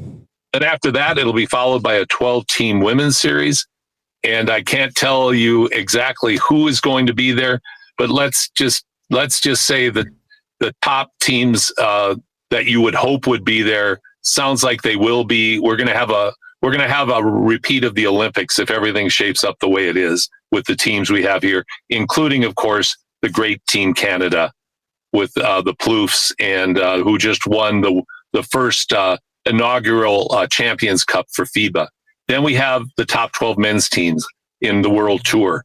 This is a big deal. There's no other event in the world exactly like this. And there's certainly no other event in Canada or the United States that rivals this in terms of FIBA 3x3 content. So it's going to be a very cool spectacle. And we have lots of other stuff going on, lots of entertainment, lots of games for kids. It's just going to be a great event. And when is that happening at West Edmonton Mall? It is happening July 31st to August 3rd. So we'll start on Thursday, and we've got 4 full days of competition. Awesome. Well, yeah, I mean, I was there at the one last year, just outside of Ice District, and it's fun. Entertaining. Entertaining, to say the least. That was an awesome product. Paul, thank you for taking time out of your day to join us. We really appreciate it. And good luck this summer. We'll see you down at West Edmonton Mall later. Thanks, Paul. Jay, Matt, thanks so much. Always a pleasure. Enjoy March Madness. You as well. That was Paul Sir for the Voices of the Game, brought to you by Windsor Plywood Leduc. We are up against it. We are going to be back with buying or selling. Maddie's got a really good question on who the Oilers would or should want to face in round 1 of the Stanley Cup playoffs. Koob, take us to break.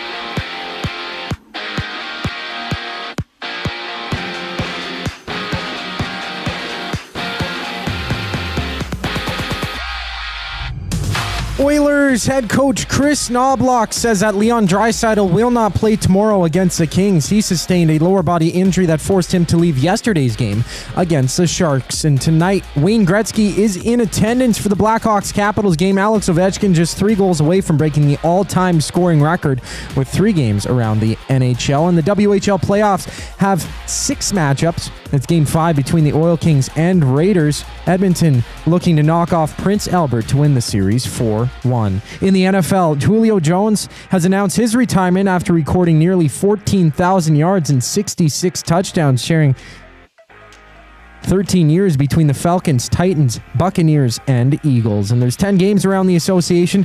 Raptors tip off against the Pistons. OKC looking for 12 straight wins when they meet Houston. Earlier, the Jays lost 5-0 to the Mets. They rematch tomorrow in Game 2 of a 3-game set. Right now, there's 3 games live, including the Rockies trailing the Athletics 3-2 at the bottom of the 7th. This sports update is brought to you by Paramount Flooring, proudly serving Edmonton and area for over 30 years. Their West End showroom is open 7 days a week. You can also shop online at ParamountFlooring.ca.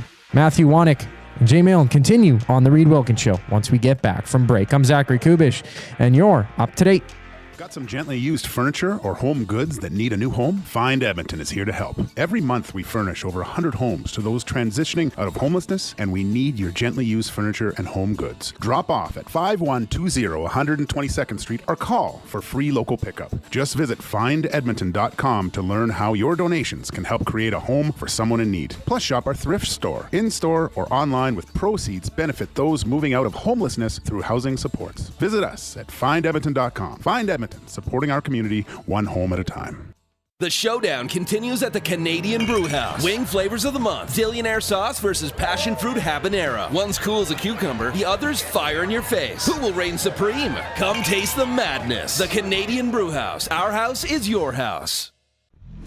Join our very own Dustin Nielsen, Trey and Terrell Ford of the Edmonton Elks, and other special guests on Tuesday, April 8th at the Bell in Scona for Edmonton Sports Talk's Bids for Kids, presented by GS Construction. A special live on-location show featuring a delicious appetizer buffet, silent auction, 50/50, and more. This year, Kids Sport is proudly celebrating 30 years of making a positive impact in our community. Don't miss out and join this special celebration to help continue to support those in need. Tickets are limited. Find them today at kidsportbidsforkids.com. That's kidsportbidsforkids.com. Your home for live music and great performances is the River Cree Resort and Casino. Don't miss the East LA rock and roll legend with the world sound, Los Lobos, at the River Cree Resort and Casino May 15th. Don't worry, baby, what the world can bring. Well, don't worry, baby. Get your tickets at rivercreeresort.com. River Cree Resort and Casino. Excitement? Bet on it.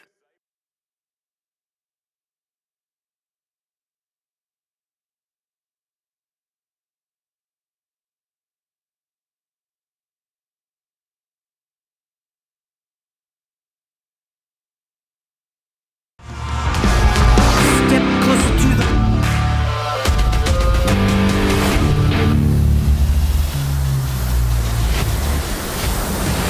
Welcome back to the Reid Wilkins Show with Jay Milne and guest host Matthew Iwanyk. If you are watching or listening on YouTube, we need your help. We need your thumbs. We are on pace to get to word of the day, but I want to make it a no-doubter. I'd like to get to double word of the day territory, which is 155. If you have not yet smashed that thumbs up, go ahead and do it. Must you click? Please, please click. Must you click? You must click. Thumb, thumb, thumb. You're really good on that, Matt. You're really doing a good job. Thank you, Jay. It is time for buying or selling, presented by Damon Bunting Real Estate. Damon Bunting has been a consistent top producing realtor in the greater Edmonton area for over 17 years. He and his team would love to help you find the right home or make the move from your current home. Community driven, he understands what it takes to make a difference in our city. Check him out on DamonBunting.com or Instagram handle of Damon Bunting Real Estate. Maddie. Yes. What do you got? Okay. Buying or selling. So I didn't think this was going to be possible. Now, I'm taking the Oilers out of this equation, in a sense. They do have to still jump a couple, so it's a little harder for them. But all of a sudden, let's say the LA Kings beat the Oilers tomorrow. And I know that's not what people want, but let's just do a hypothetical. Okay. Just for a quick second. The LA Kings would be 1 point behind the Vegas Golden Knights for top spot in the Pacific. Yeah. Golden Knights would have a game in hand, but they'd be right there. They're knocking on the doorstep of the Pacific Division. Buying or selling? The Edmonton Oilers would rather have the Vegas Golden Knights in the first round. So you're buying Vegas. If you're selling, you want LA in the first round. That's basically what this comes down to. Who should the Oilers want to see in the first round? Because like them getting Pacific, it's there. I'm not saying they couldn't go get Pacific. It is a little bit harder to get there right now. But the Kings are knocking on the doorstep themselves. So there is a potential that we don't get the 4 straight years in the first round, Oilers and Kings. If you're the Oilers, would you rather face the Golden Knights in the first round, or would you rather face the Kings in the first round? So buying Golden Knights, selling for the LA Kings. The Golden Knights, good team all year. Wow. This is a tough one. The LA Kings, you've owned them if you're the Edmonton Oilers the last few years in the playoffs, but they have that home record everyone likes to point to. To be honest with you, Matt, I don't know that it matters. And I'm not trying to cop out here. I'm just saying. Sitting on that damn fence. When it feels the good. White picket fence outside this house that Damon Bunting's trying to sell. You're just sitting right on it there, Jay. Okay, here's what I'm not going to do. I'm not going to sit here and say Vegas because beating LA 4 times in a row is by the numbers, the odd. No, I don't buy that. In a 7-game series, you can beat a team 10 years in a row. I don't think that matters. 1 game, yeah, it's hard to beat a team 4 times in a row in a 1-game series. But to win the Stanley Cup playoffs, you're going to have to beat the best.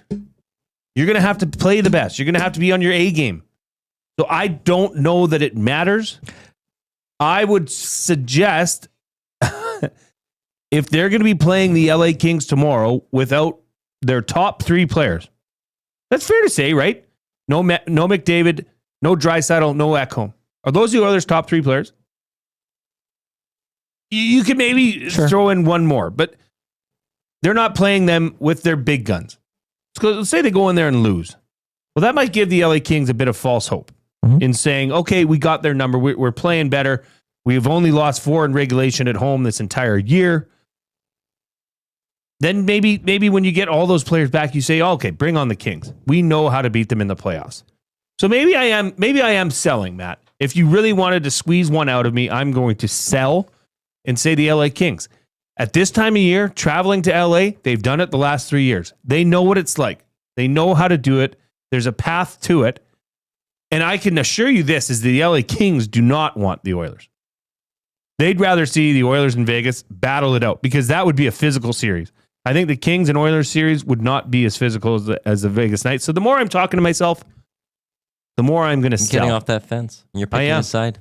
I am. You're I'm selling the grass on the ground. I am. What are you doing, Mister? I don't make any predictions. For the Oilers, I would buy. I'd rather place the Golden Knights in the first round. Okay, why? I think they for whatever reason, the Oilers actually have done really well against the Golden Knights. To what we've said, they had Leon in it, but they were out 2 of the other top players then. And they went to Vegas and they beat them.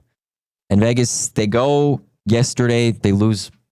The Jets go to roll into Vegas and 4-0 roll the Golden Knights. When you look back a couple years ago to that playoff round, the Oilers led every single series. I think the Oilers like playing the Golden Knights. I think they match up well against the Golden Knights. A couple days ago, you put the stats, or was that yesterday? Yesterday, you had the stats of, 2 days ago. The stats of the Golden Knights and the Oilers hits against them for whatever. They bring that physicality very physical against the Golden Knights. And I'm opposite of you on the meeting a team 4 years in a row. There's a part of me inside my head. Oh, really? That goes, the Oilers are better. The Oilers should win. But probability. This has nothing to do with hockey. No, but you can't. You got to take probability out of it. I can't because that's life. It's a best of 7 series. It's life. Probability-wise says no. And I'm not talking about this from inside the locker room. I'm talking about this as outside. I'm talking about this being on a microphone right now. Because that matters. Probability tells me that the Kings are going to get one. They're going to get one of those 4 series. So I'd rather see the Golden Knights in the first round. You make a compelling argument. And then there is, I don't care as much about the home record, but there still is that home record. The Kings do well at home. Worry about that in the second round. Maybe the Blues knock them off. And that's how the Oilers meet Dylan Holloway and Philip Broberg. Well, that's it. That's the question. You've said that the St. Louis Blues are frauds. And I mean, I believe the dust is not settled there yet. Minnesota could overtake them. It's still a lot to play out. It is pretty clear. Well, it's starting to become clear, although Dallas is putting the pressure on Winnipeg, that Winnipeg will be atop the Western Conference. And Winnipeg that was a big win yesterday. Mm-hmm. Dallas has a game in hand. If Dallas picks that game up, it's a 2-point game difference. That's something to watch closely. If I'm Dallas, I'm doing everything I can to avoid the Colorado Avalanche in that first round. That's the key. It's not about who you want to play as a wild card. It's trying to not have to beat the piss out of each other. Dallas, Colorado, first round. I want that second round. I don't want that first round.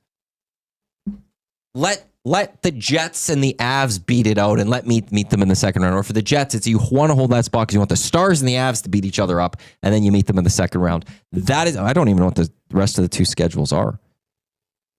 Does any Jets got Winnipeg or Los Angeles? Does anybody want to play the St. Louis Blues? I would.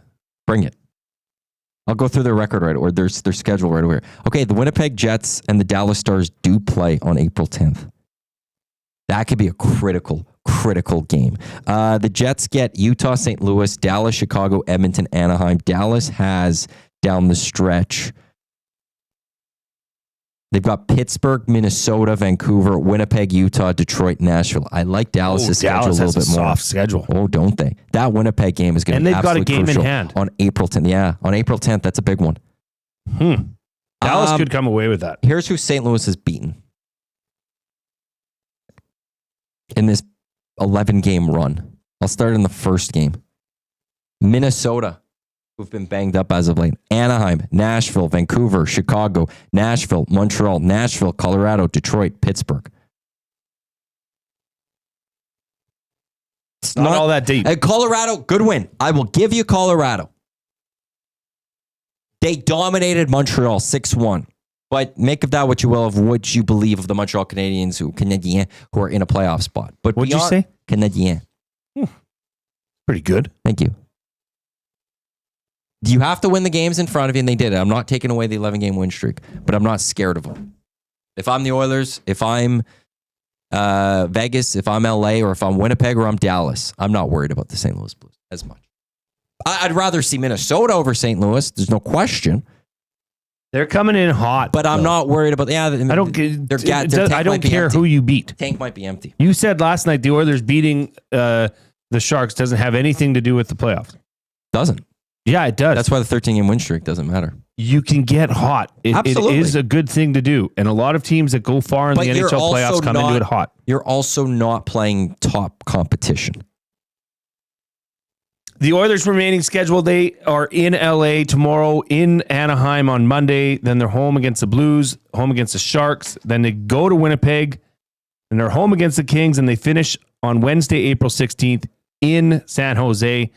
They've got 7 games left, Matthew. Knowing that Draisaitl, look, if Draisaitl's not playing tomorrow, I don't see him playing Monday. I just don't see that. It'd be stupid. Right? So let's say he's out till next Wednesday. All right, that's 5 days from now. The Oilers have 7 games left.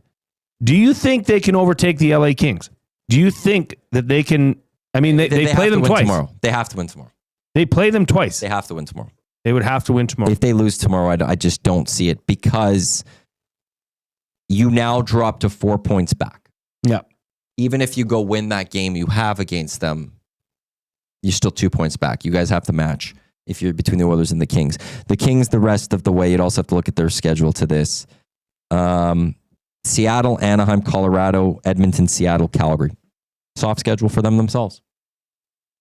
Now, if the Oilers don't win tomorrow, I don't like their chance. I think the Kings are turning it on a little bit more because they're eyeing down the Vegas Golden. I think that's the best thing to happen to the Edmonton Oilers. I'll say that. What? Finishing behind them? Thinking that they're done as of tomorrow. So then they don't have to worry about trying to maybe get second in the Pacific so they can get home ice in one round and instead focus on getting their players fully healthy. But as you alluded to as well, go in and take one of those first 2 games in LA and that's all for nothing, right? Home ice advantage. Correct? Yeah. Just got to win one, bro. Fine. To get the players healthy. Matty, Calvin Pickard in his last 6 starts is 5-1-0. He's got a .920 save percentage in those 6 starts. That's decent. That's exceptional. That's not decent. That's exceptional. Buying or selling, does Edmonton have good old-fashioned goalie controversy on their hands? So we're saying Skinner's healthy. Start of the playoffs, basically. Is there controversy? No. Not yet. Not yet. No. What if, Skinner has to come back, and we got to see how he plays in the whatever game. Like if Skinner's back for the Winnipeg, LA back-to-back the Oilers have. It's a Saturday, a Sunday, Monday. One gets goalie's going to get one game, one's going to get the other. If Pickard keeps playing this way, Skinner's got to produce in that game. If he doesn't, there's a goalie controversy. Do you think that the Oilers are getting... Because here's the knock, at least in recent discussion with Stu Skinner, is that, is he capable? Yeah, he's not the worst. He's not the best, but they can win in front of him, right? But the knock on Stu Skinner is that when you needed that one big save or two, it just seemed like it wasn't happening. Not on a consistent basis, for sure.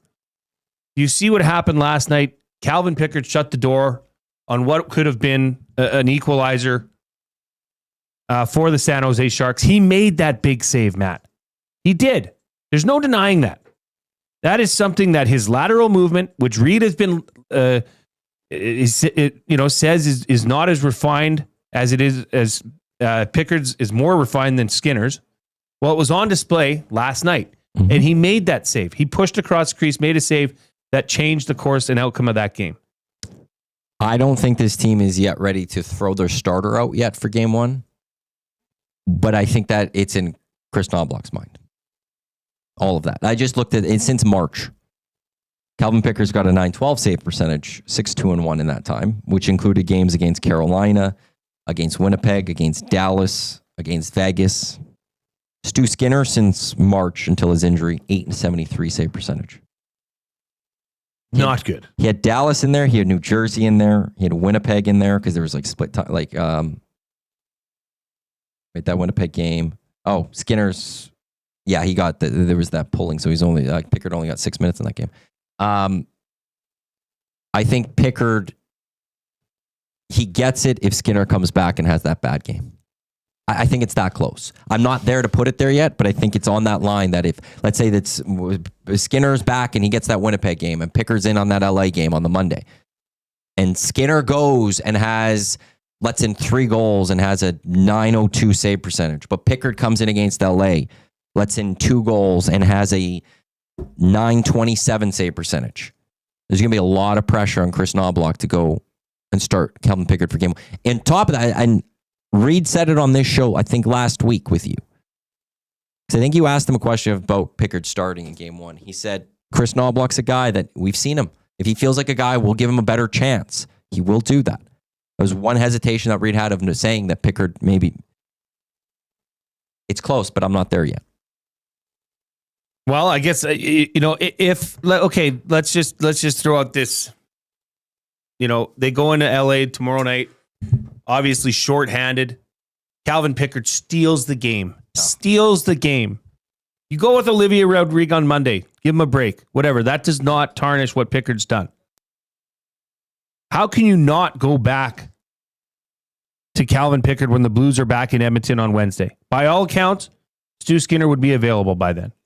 The only reason is now you play Skinner to see what he's doing. You need to give him the net because now you feel confident in what you've seen from Pickard. You need to give Skinner a few games to be like, hey, look at what he's doing. You want to be game one starter? Here's the net.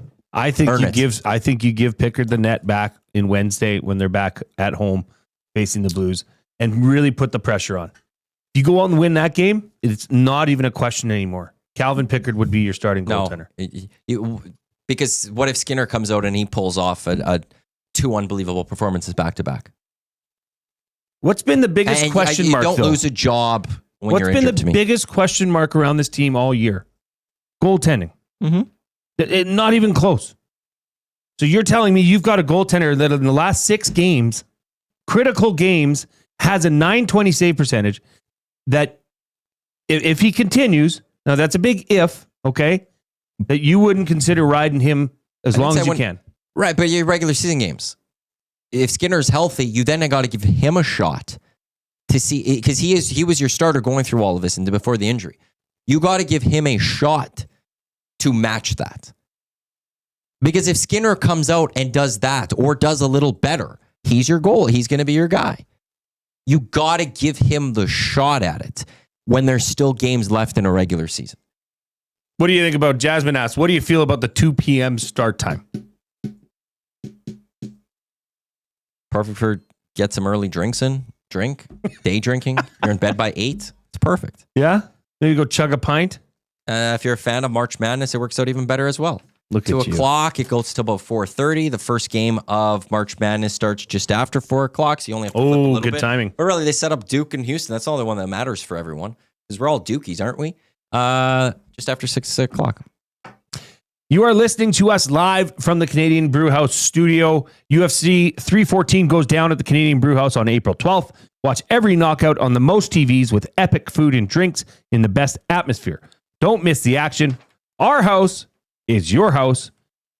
We'll be back right after the break where we are going to give away 2 tickets to the Kids Sports Bid for Kids fundraiser happening next Tuesday at the Bell in Scona. The Reid Wilkins Show with Jay Milne will be live on location there, followed up by a great event. Our very own Dustin Nielsen and Reid Wilkins will be taking part in a hot stove with Trey and Tyrell Ford. So stay tuned. You're going to want to get in on this. Koob, take us to the break.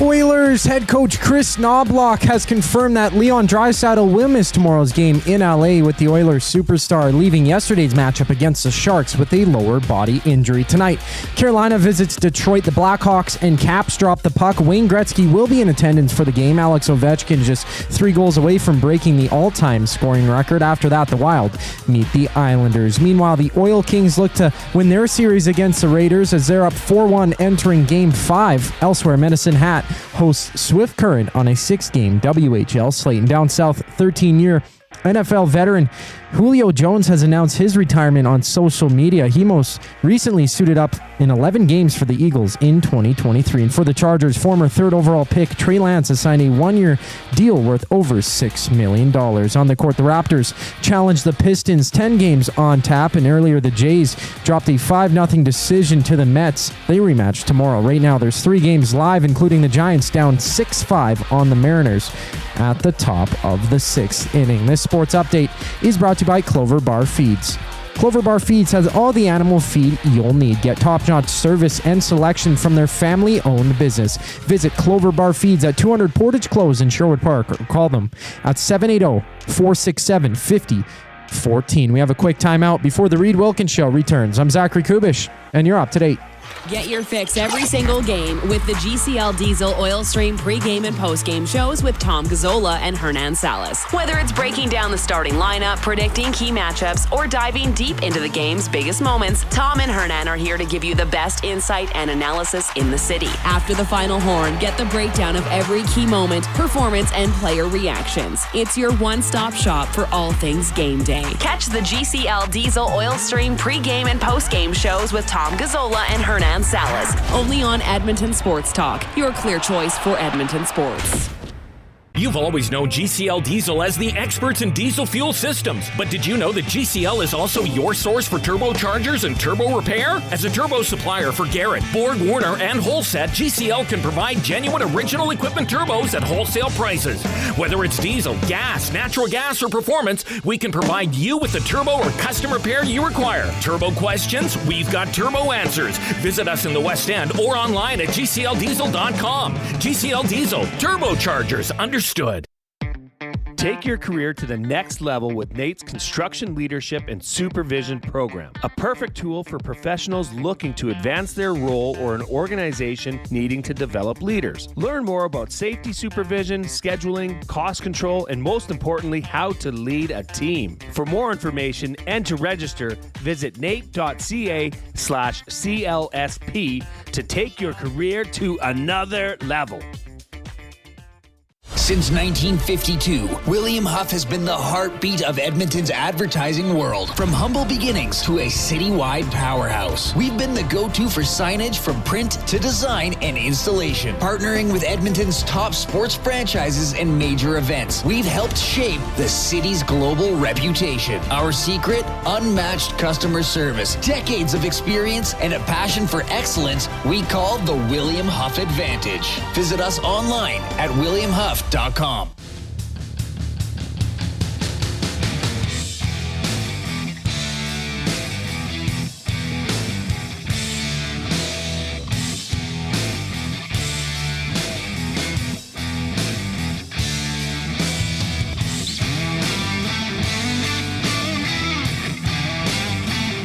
back to the Reid Wilkins Show with Jay Milne and guest host Matthew Iwanyk.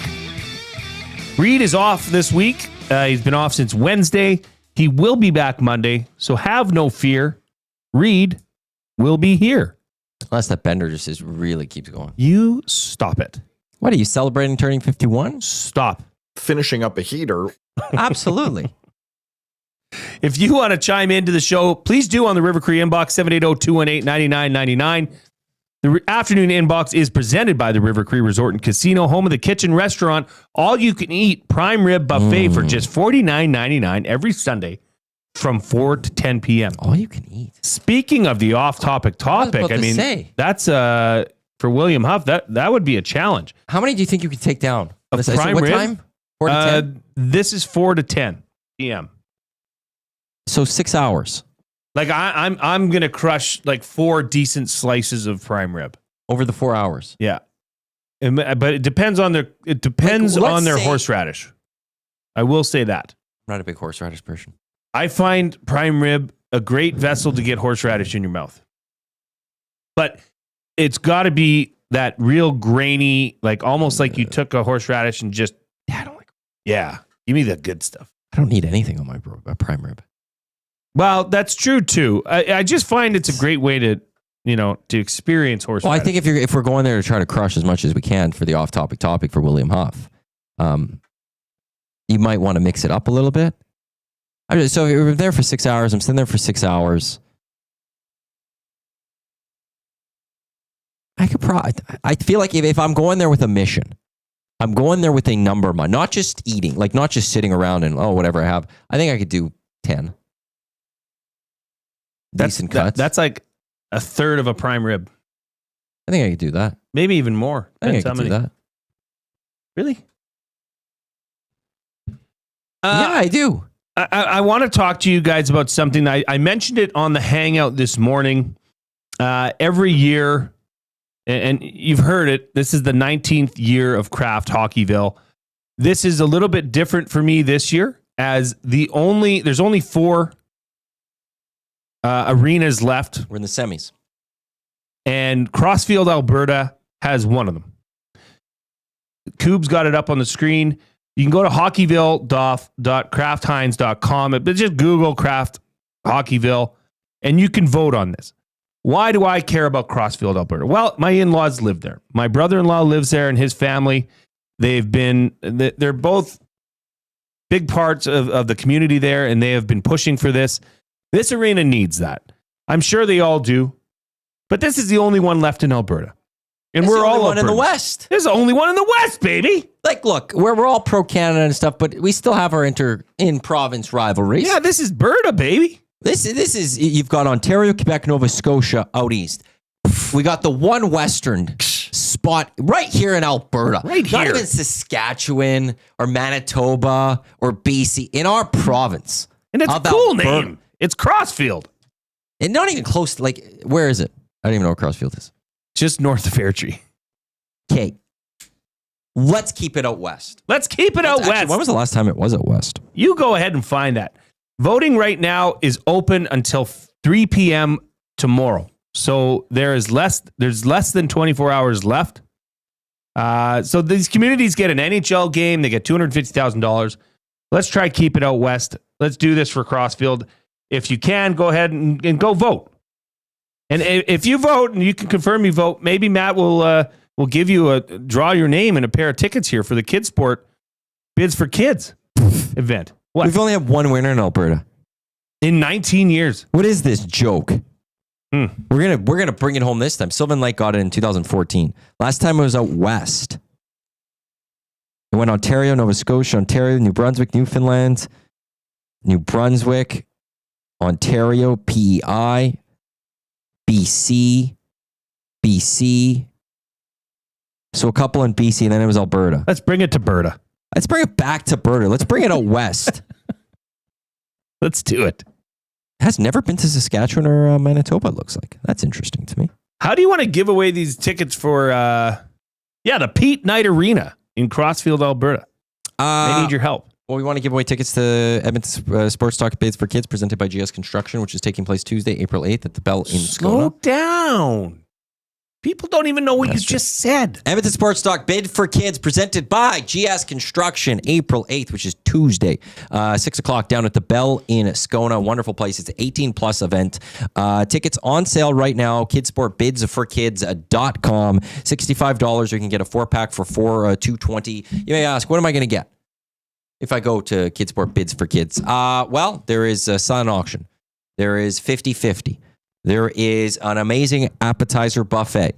There is also going to be a live special roundtable that's going to feature Dustin Nielsen, Reid Wilkins, along with the Ford brothers of your Edmonton Elks. That is Trey and Tyrell Ford.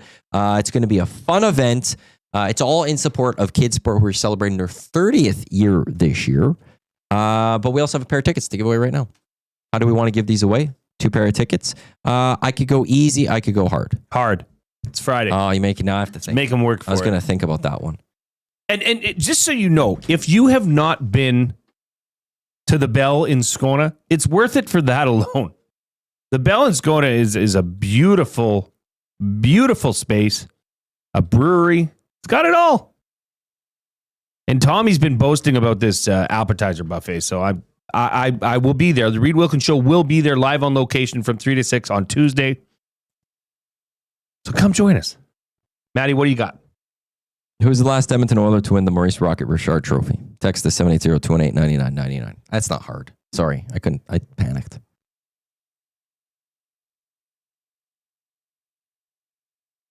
You watching? Am I watching what? The inbox. Oh, I'll connect with the winner. You'll go into a draw. I'll pick someone from the draw, and I'll get in touch to get you the pair of tickets to go to Kidsport Bids for Kids on Tuesday. If you want more information or you want tickets yourself, if you don't win this, EdmontonSportsTalk.com. At the very top, we have a link to the page where it's kidsportbidsforkids.com. Corey B., I see your message there. I don't know. You can donate online, but I don't know that you can participate in the silent auction online. That's a great question. I would have to ask. I know a lot of companies now, they do have the, like you just scan the QR code and you jump in. I don't know if they have that. So the only thing I could say is stay tuned to probably kidsportbidsforkids.com, the website on Tuesday. And, it does say, I just clicked, visit the online silent auction. Where? If you go to Kidsport Bids for Kids, click on silent auction at the top, then it says visit the online silent auction. So there's an online silent auction. There you go. Is everything there, or are they going to have some things that are specific? I think this might be everything. The Pomeroy Kananaskis Mountain Lodge. I want to go there. No lots with no bids. So I think they have a few things that are online, and they might have some things that are specific for the event. I'd have to reach out to Graham to get the approval on that. But there is some online bidding. Again, all that going in support of Kidsport. Man, that Edmonton Elks logo is awesome. It's got the old writing. They're coming up as a silent auction partner. Yeah, I'm looking at a few of the things. Isn't that just beautiful? There's also Float House. Have you ever gone for a float? What's a float? It's that like Coca-Cola with like vanilla ice cream. No. That's what a float is. It's that tub that you go into, and you like a salt thing. And you float in there, and it's like the sensory deprivation. That's the word. I did it once. An ice cream float. No, we have a floating float. The place is called Float House, and you could get one of those. It's cool. I've done it once. It's a lot of fun. I should do it again. That one I might have to bid on. I could go without the float house. If you're watching us on YouTube, we need your help. I got a couple let's people help with that trivia question. get us to the word of the day. If you have yet to click the thumbs up, please do so. Hammer on the thumbs up. Box Pounder says SGA over LeBron. For what? I like right now? Yeah, for sure. All time? No. It's too early to tell, bruh. Oh, he's not catching LeBron. All time? Maybe not, but he might become a better player. Maybe not catch him in points. He's not going to be known as a better player than LeBron James when his career is over. I'm sorry. Okay, who's the greatest? He's right 26 already. There's just too much to Who's the greatest Canadian basketball player currently? You brought this up yesterday. Not on the show. I know. Well, who is it? I said I think you still have to say Steve Nash. I think you do. When SGA wins the NBA MVP this year, it's going to get a lot closer. He will end up being the best when his career is over. How many titles did Steve Nash win? 0. But So when OKC wins the NBA championship this year? I don't know. And he's the MVP? Jamal Murray does have a championship. No MVPs. No. And not even close. He's a solid, damn good player. He's a good player. He's a great SGA player. is next level, Matty. What does Coolbet have for... Do they have futures up? I'm not seeing any futures right now for the NBA MVP. I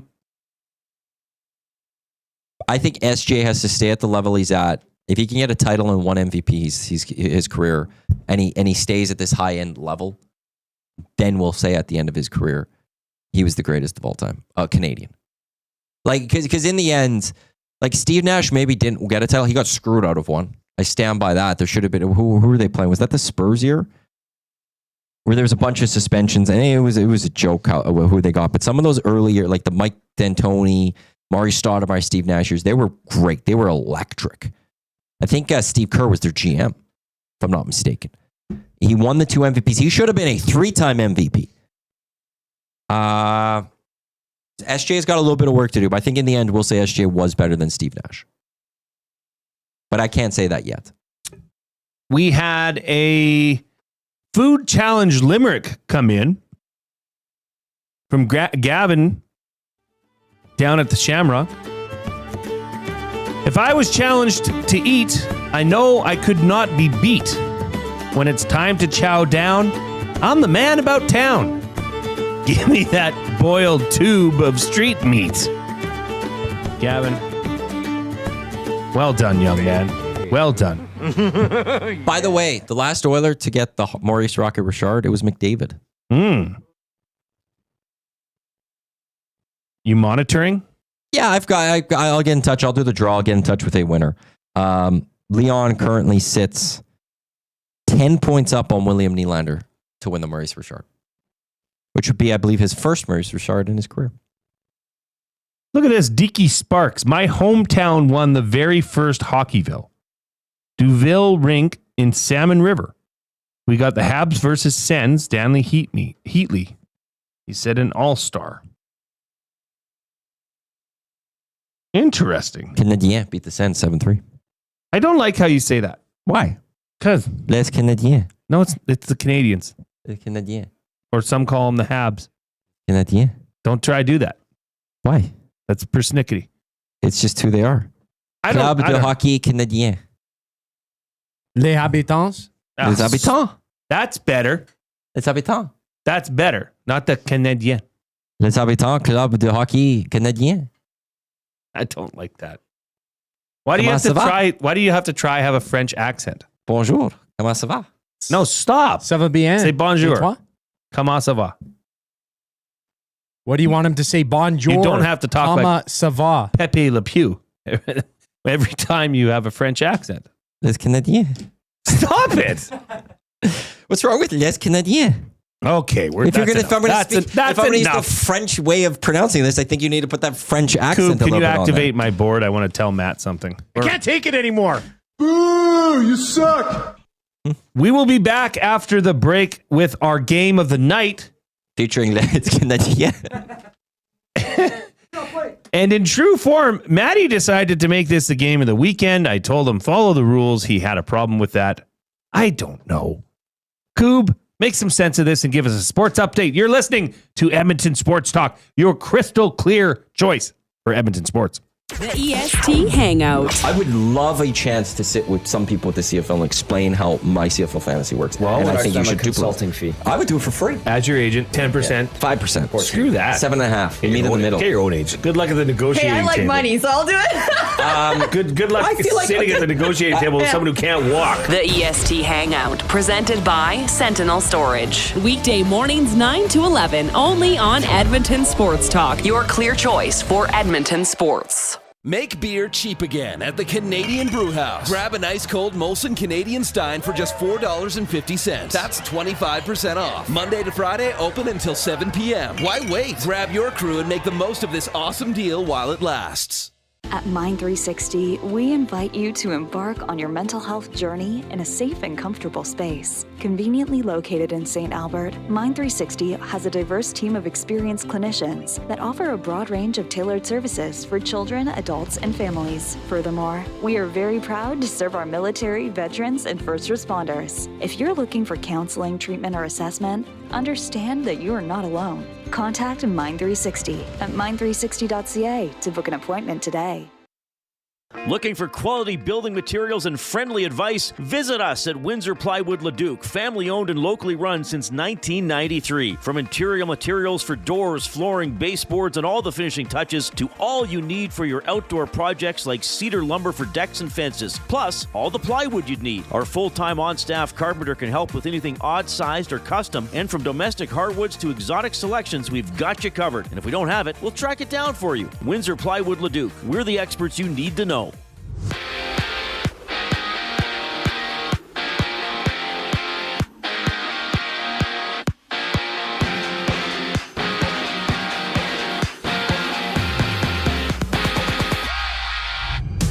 The Oilers will miss Leon Draisaitl tomorrow against the Kings. He left the second period of last night's game against the Sharks with a lower body injury. And Oilers head coach Chris Knobblock saying that Draisaitl is out, quote, short term. Alex Ovechkin in the Caps showdown against the Blackhawks tonight. Wayne Gretzky in attendance during Ovechkin's great chase. He sits 3 back of setting the all-time scoring record. And 2 games get underway in just a moment.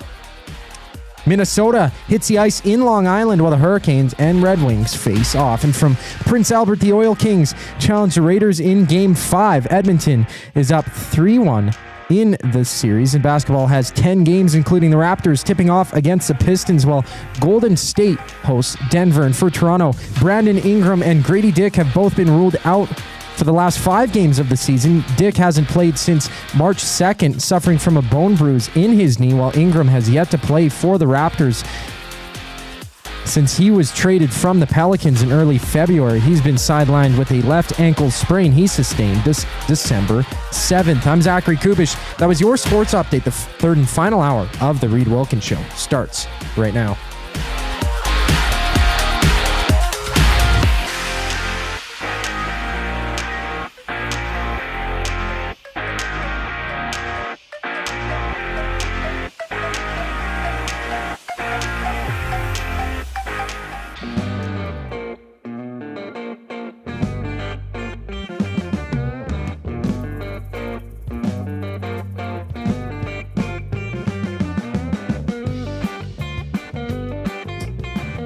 We are back. And in the final hour of the Reid Wilkins Show with Jay Milne, with guest host Matthew Iwanyk. Reid is off this week, or the half of this week, Wednesday, Thursday, Friday. He will be back Wednesday. And boy, can I not wait. It is time. That's kind. I'm kidding. I thought we've had a good You know what, Matt? We've had a great week. Yeah. We've had a really good week. I just, there are some things that we'll get to in the next segment that, it'll make more sense to you why I said that when I get fired up for Gemco fireplaces. It is time now. Matt's not. You got an hour to go, so you can't even say that till the very end. Matt's not having it. It's time now for the game of the night, brought to you by Playmore Tables and Games. Playmore Tables and Games. games. From ping pong and pool tables to darts and dome hockey, plus all the classic arcade action that you could ask for, visit Canada's Game Room Experts. Locations in Edmonton and Calgary or online at www.playmoregames.ca. Play more tables and games. Maddie, I'm looking no further than the game that's about to tip off. It's March Madness. It's the Final Four on the women's side. My game of the night tonight is Texas taking on South Carolina. Texas has a 1-2 record in Final Fours. The last time these two met was in 2021, where South Carolina darn near doubled them up, 62-34. This is an SEC matchup. It just hit me. It's weird. Well, now I know it's weird. It is weird. Texas doesn't belong in the SEC. They shouldn't be there. They should be in the Big 12. Yes. I would like to see a tight game. South Carolina's been good. They've been really good. They've been almost dominant in NCAA women's basketball. You know, they're up there with the LSUs, the Iowas, but they've been pretty powerful. I'd like to see Texas upset. Will it happen? I don't know. It might. But that's my game of the night. Texas, South Carolina. What do you got? Just so that whoever wins could lose to my Paige Beckers in the final. They probably will. I hope so. Actually, it's wild to think how long ago it's been since UConn's won the national title in the women's game. Right, because they've had a impressive, showing for how many years? They dominated. It was almost like they were the only school winning. I'm trying to quickly see if I can find the winners by years here. They were just dominant for a stretch here. I'm just, okay, in the, so 2000, UConn won. They won in 02, 03, 04. They won in 09, 10, 13, 14, 15, 16. Have yet to win since then. They got there in 22. They lost to South Carolina. Carolina's 2 of the last 3 they've won. Yeah. But UConn, even if you just go to the 2010s, okay, I'll start in 2009. 2009, 2010, 13, 14, 15, 16, 16. So they won 6 titles in the span of 8 years. Just domination. And haven't been able to do it since 2016. It would be great if they could get back there. Who knows how much longer Gino Auriemma has left as the head coach. But then for Paige Beckers to end her career, different than Caitlin Clark, who couldn't get it. It's not on her that Iowa didn't win. She had a great game last year. They just didn't have the depth. You didn't have the depth. But for Paige Becker to end her college career with a title would be something pretty impressive. That isn't my game of the night, UConn, though. Well, and I must speak on Gino Auriemma because I love this head coach. If you want to see what would define me as a head coach or what values I believe are necessary and important in sports, not just basketball, not just women's sports, in sports, go watch some clips of Gino Auriemma. He has broken down the NIL, the name, image, likeness deal ad nauseum. He is against it. He doesn't like what it brings. He doesn't like that is essentially making this all about money. But that's not it. He's got a lot of other, a lot of good values, Gino Auriemma. But what is your game of the night then? So it's not that one. It's nothing tonight. It's the Friday, the weekend. You got to look at the weekend. It's not F1. We're in Japan this weekend for F1. Yuki Tsunoda, he's going to play for Red Bull. I could go for a few minutes. It's all good. If you need to go relieve yourself or anything, I've got some time here. I could film. Matthew, it's a game of the night. And I'm getting there. It's not Formula 1 or some would say Formula E. Nobody says Formula. It's not Formula 1. I'm not even going to do soccer. We got the Manchester Derby with City and United 9:30 on Sunday morning. It's not that one.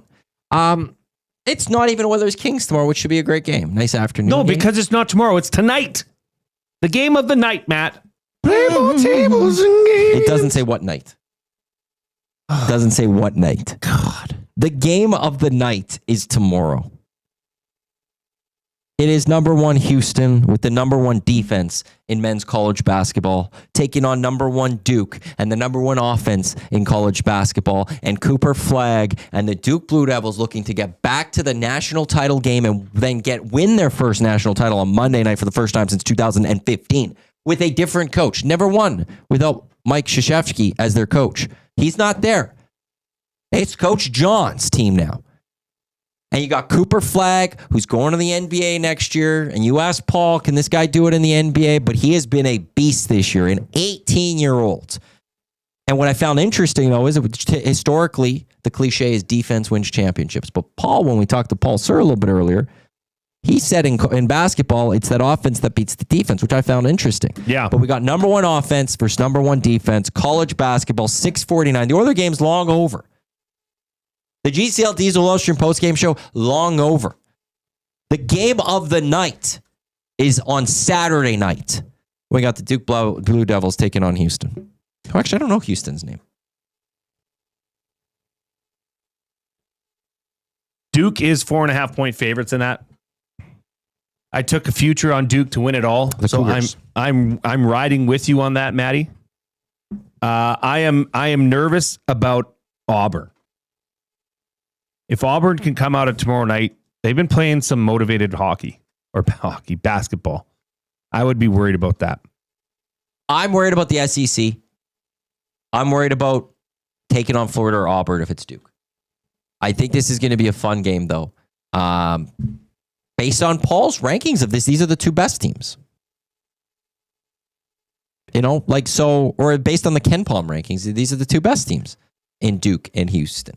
So it is fascinating. They play at the football stadiums, which could mess with games. Those runs, and it's tight basketball. It's basketball where they're still doing plays and defense matters and stuff. So San Antonio, right? It's in San Antonio. So which is closer to Houston than absolutely. Duke. And I don't know how well it's known. I don't honestly, as long as I've been a Duke fan, I actually don't know how well they travel. But for Houston, it's not that hard to get to San Antonio. So this is that's going to be a fun game. Like, we got a fun weekend just overall. I don't think we have CLGP, though. We've got the ESTV running here, and Texas is coming out strong, and they are taking it to South Carolina.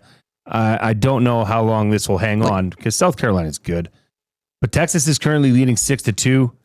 Matt, we've had an interesting conversation tip off. That's the beauty of the nasty chat. And by the way, we are nowhere close to word of the day territory, so I don't know what to do. It's not happening. It's not happening unless there's a minor miracle. So, if we just can't do a word of the day today, unless everybody gets their what in a group, texts their friend, their wife, their parents, and says, "Hey, go give these schmucks a thumbs up." Interesting conversation, though. The happy hour conversation's begun in the nasty chat. What's the happy hour conversation? Well, Jasmine was talking about wanting to go. Matt Hyman's first started it. What kind of happy hours do you go to? To which she responded with some pretty bougie responses. Okay, I got to call a spade here. Earl's, Cactus Club. Actually, Earl's, Joey's. I haven't been to an Earl's happy hour in a while. They have a good happy hour.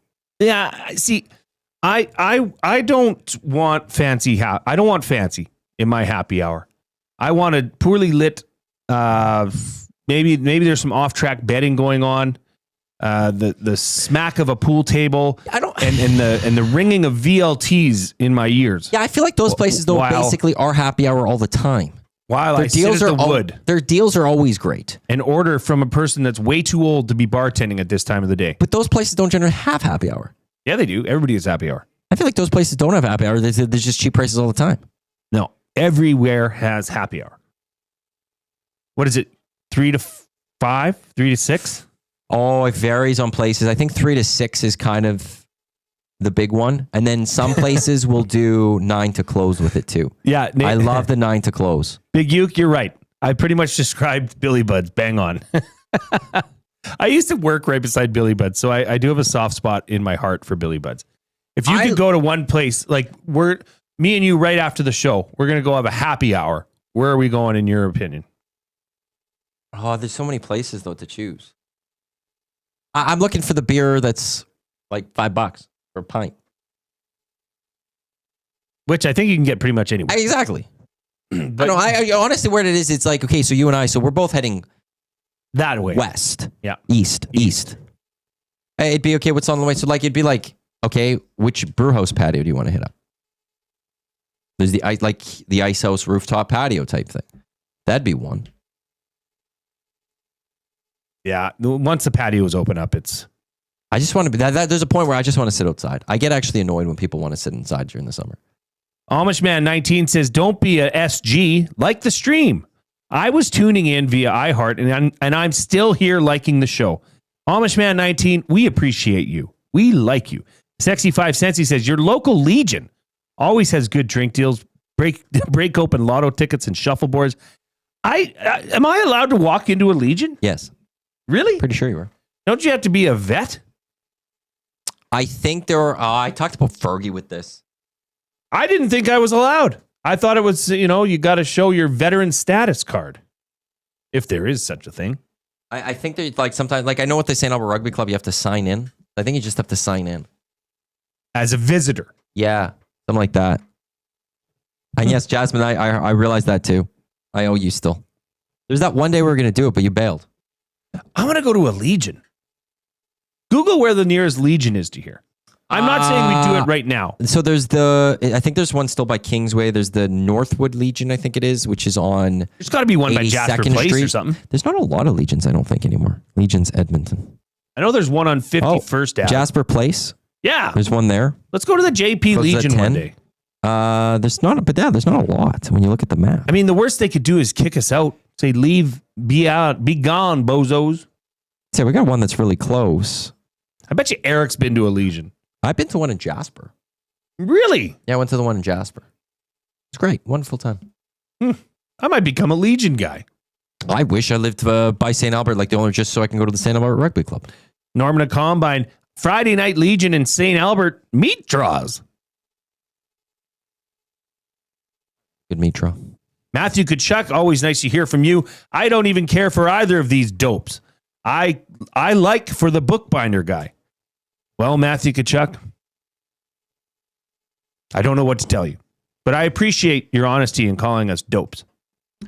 Couple of insight on the Legion. St. Albert Legion is always open during the farmers market in the summer, says Timber Woodsman. And Cal in St. Albert says don't wear a hat to the Legion. Oh, I wouldn't. I never wear hats anyways, but I would understand and have enough respect for what the Legion is all about to know not to wear a hat. Huh. You want to become a Legion guy with me? I'd love to. I would go to a Legion with you one day. I would love that. So there's one around here? Yeah, how far is this Legion? It's like really close. I didn't realize we were that close to a Legion. It's on 174th Street and 104th Ave.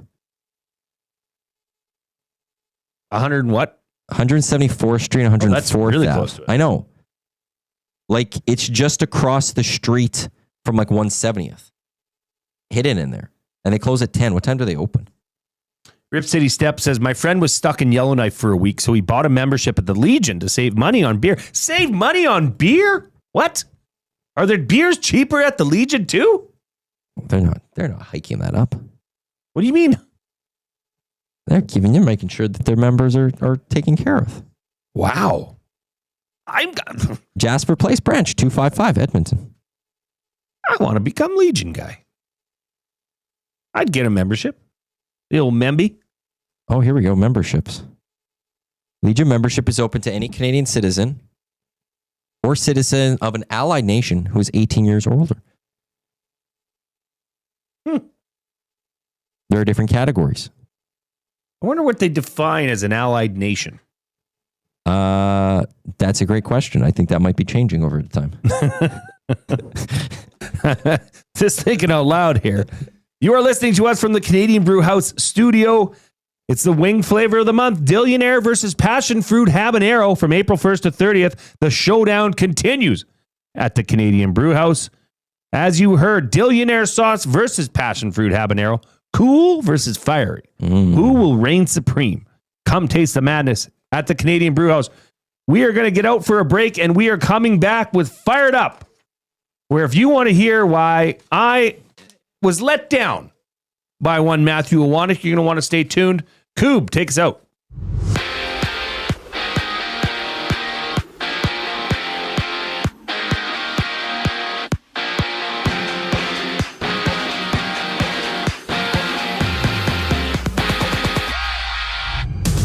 Oilers Oilers head coach Chris Knobblock has confirmed that Leon Draisaitl will miss tomorrow's game in LA, with the Oilers superstar leaving yesterday's matchup against the Sharks with a lower body injury. Right now, it's the Red Wings and Hurricanes scoreless in the first.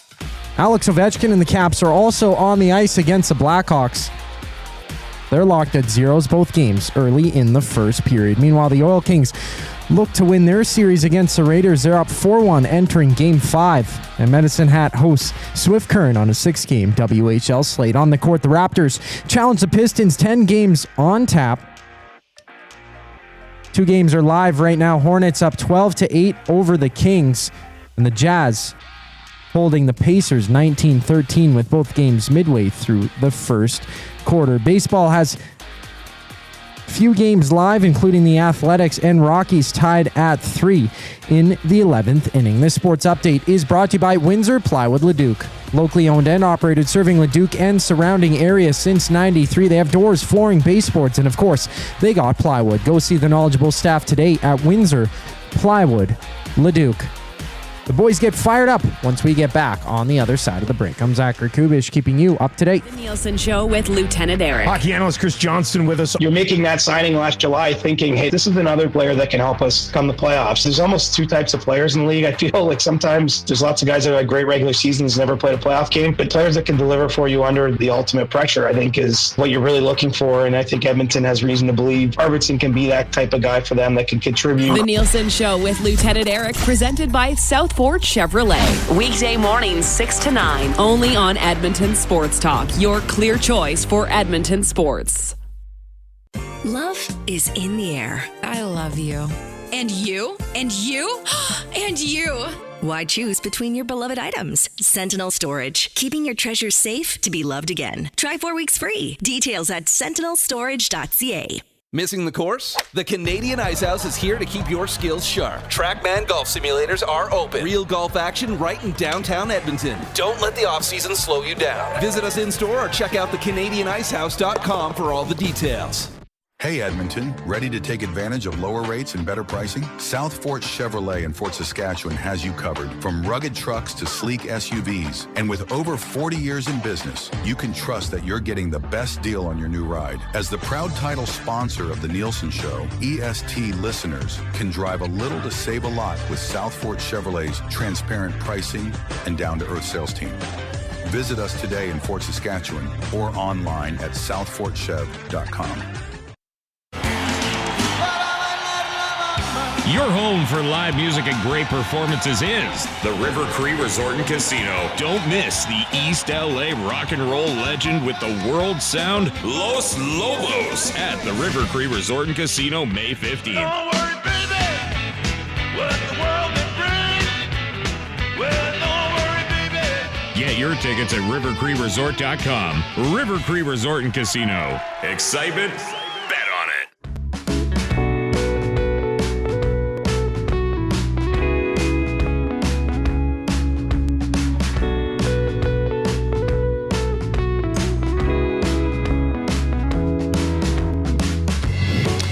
We are back with the Reid Wilkins Show with Jay Milne and guest host Matthew Iwanyk, where Alex Ovechkin is on the board in Chicago. The watch is happening. It's on. Gretzky's sitting in the commissioner's box. Ovi's whole family's there. That is goal 893. And boy, oh boy, am I glad I got on that cool bet hat trick. What'd you get it at? Not good. I could only find it at. I probably did it wrong because that's just what happens with me. What did I get it at, Matt? I just put Ovi over 2.5 goals. Yeah, I think that'd be unless there was somewhere else. I tried looking. I couldn't find that. I couldn't find the hat trick. Because Big U got it with plus 2,000, I think he said. Yeah, I did not get it at that. Jeez. What did I get it at? Plus 1,600. So Ovi's on the board. But that, we will keep an eye on that. We've officially changed the ESTV over to the game. It is time now for Fired Up. And I moved my screen. No, I was looking at the wrong one. Fired Up is brought to you by Gemco Fireplaces, who have been proudly serving Edmonton and area for 45 years and are the authorized dealer for Napoleon Fireplaces. Whether it's gas or wood burning, look no further than Canadian-made Napoleon Fireplaces. All the Napoleon products you need are available at Gemco, 9281 50th Street. That is where I got all of our heating supplies for our barn and shop. We put in indirect heating, got it all from Gemco. Highly recommend them. Good people. Family owned. Family operated. Napoleons are good fire pit or barbecues, by the way. Great barbecues. Matt, I'm fired up because of something that happened, okay? Between you and I. Yeah. All right? I got to take fault for this one. So, we knew that Reid was going to be off Wednesday, Thursday, and Friday this week. Matt and I, and can I just be honest? I was nervous because Matt was saying, no, you have to host. Mm-hmm. So here's the deal. When you come back from a break or you go to a break or you introduce a guest or you introduce a segment, that's what the host does. That's what Reid has normally done. I have never done that in its entirety. So nervous? Yes. To say the least, I was nervous. I don't know if Matt could sense that as much. I've gotten a better groove of it here now that we're on to day 3. But at the initial steps, I was, nervous, wanted to over prepare. I think I said, we gotta talk. We gotta sit down and we gotta hammer this out. So, I said to Matt, I said, look, Reid and I usually during the afternoon when, during EST afternoons, a lot of times we're one of the only people here, Reid and I. And whether it's him or I, he'll bring in some cruffins. He'll bring in snacks, chocolate bark. I'll bring in a bag of pretzels, maybe some sun chips. We like to have a little snack just to keep the juices flowing. So Matt said, you know what, Jay? I got the snacks. I'm like, wow. Except for one day. Matt, that's really thoughtful of you to know that, that's kind of something that Reid and I do. And you're offering to be snack guy. I said, in my head, I'm thinking, wow, that's very honorable of you. That's very Glue Crew-ish of you. And I commended you highly on it. And I said, I just in my little head that night, on Tuesday night, I could hardly sleep. I was just so excited and just anticipating what Matt was going to bring for me for snacks. It was a glorious time. And we come to the office on Tuesday. I sit down. Wednesday. You don't even know what days these are. And Matt did he forget to bring snacks. He didn't even talk about it. I'm not a snack guy. He just glazed over it like it was nothing. To me, when you tell your kids something and your kid is like, oh, wow, Dad and I get to go to the mall or the water park on Saturday. Oh, then in your kid's mind, this is the world to them. This is everything. And then come Saturday, the dad maybe has forgotten about it. And the kid is just sitting there in misery wondering, why am I not loved? Why does nobody want me? That's how I felt when Matt showed up snackless on Wednesday and didn't even apologize. He said, I brought it up to him. Okay? I'm an honest guy. I made an offer. Matthew, stop it. I brought it up to him and I said, hey, where are the snacks, snack guy? Like, this is you. I was excited. I'm not showing all my emotion, but I'm saying, look, you kind of dropped the ball here. Well, okay. I got some gummies in my. I have the soda fries. I made an offer for the soda fries in my office. You love the soda fries, and I'm like, look at. I have them. Would you like them? No. See, I made the offer on Wednesday for the soda fries. That's not a snack. Them. They are my snacks. What snack? No. A snack for the purposes of what we were talking about. That you brought yesterday. Yeah, because I had to feed the mouths of EST. Not you. I've been at this station all day for 3 straight days. Woe is you. I made it. Do you want soda fries? No. I'll go get you the soda fries. No, to me, a snack like that was a salty snack, and you knew it. Can you just admit? Snacks. I admit one day I should have brought them, but it did not happen the way you said it. One day this week you asked me to go get snacks. I said no. I had work to do. But and then you said you and Reid like to have snacks when you prepare. I was like, okay, one day I'll bring the snacks. I did say one day. I didn't say all 3 days. I said one day. Then you brought it up on Wednesday. Hey, one day's better than no days, bruh. Yeah, but then I made the offer on Wednesday after. I'm like, would you like me to get soda fries? You said no. So I thought, okay, you don't want my snacks anymore. And then the day I also did turn down it, I got you some nerds. And you were very happy to eat those nerds. I don't even think those are your nerds. I think those are the nerds that were given to Reid and I. They were, but Reid gave them to me. Curling Bonspiel. Reid gave them to me. So you're gifting me something that's already half mine. No, you want Matthew, this is not going well. This is not going well. It was given to me to give to the office when it was time. So there, I gave you some nerds. I pulled those out for you. And I could have pulled this. Here's the thing about the soda fries, the offer for the soda fries, too, is it's the last one left. We had a case of 8 of them. And I put those out there, and you guys scarf those down. Yeah, you know what? You know what, Matt? You know why I didn't want to open those? Left. We have one left. Because my dog Reid ain't here. And I know he loves those tantalizing treats. How rude of me. So would it be to open the last known soda straw gummies in existence? How rude. I have my own. How selfish of me. Stash at home. The nerves.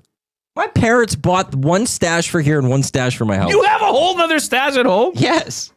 Cracked open only 2 of them. Gosh.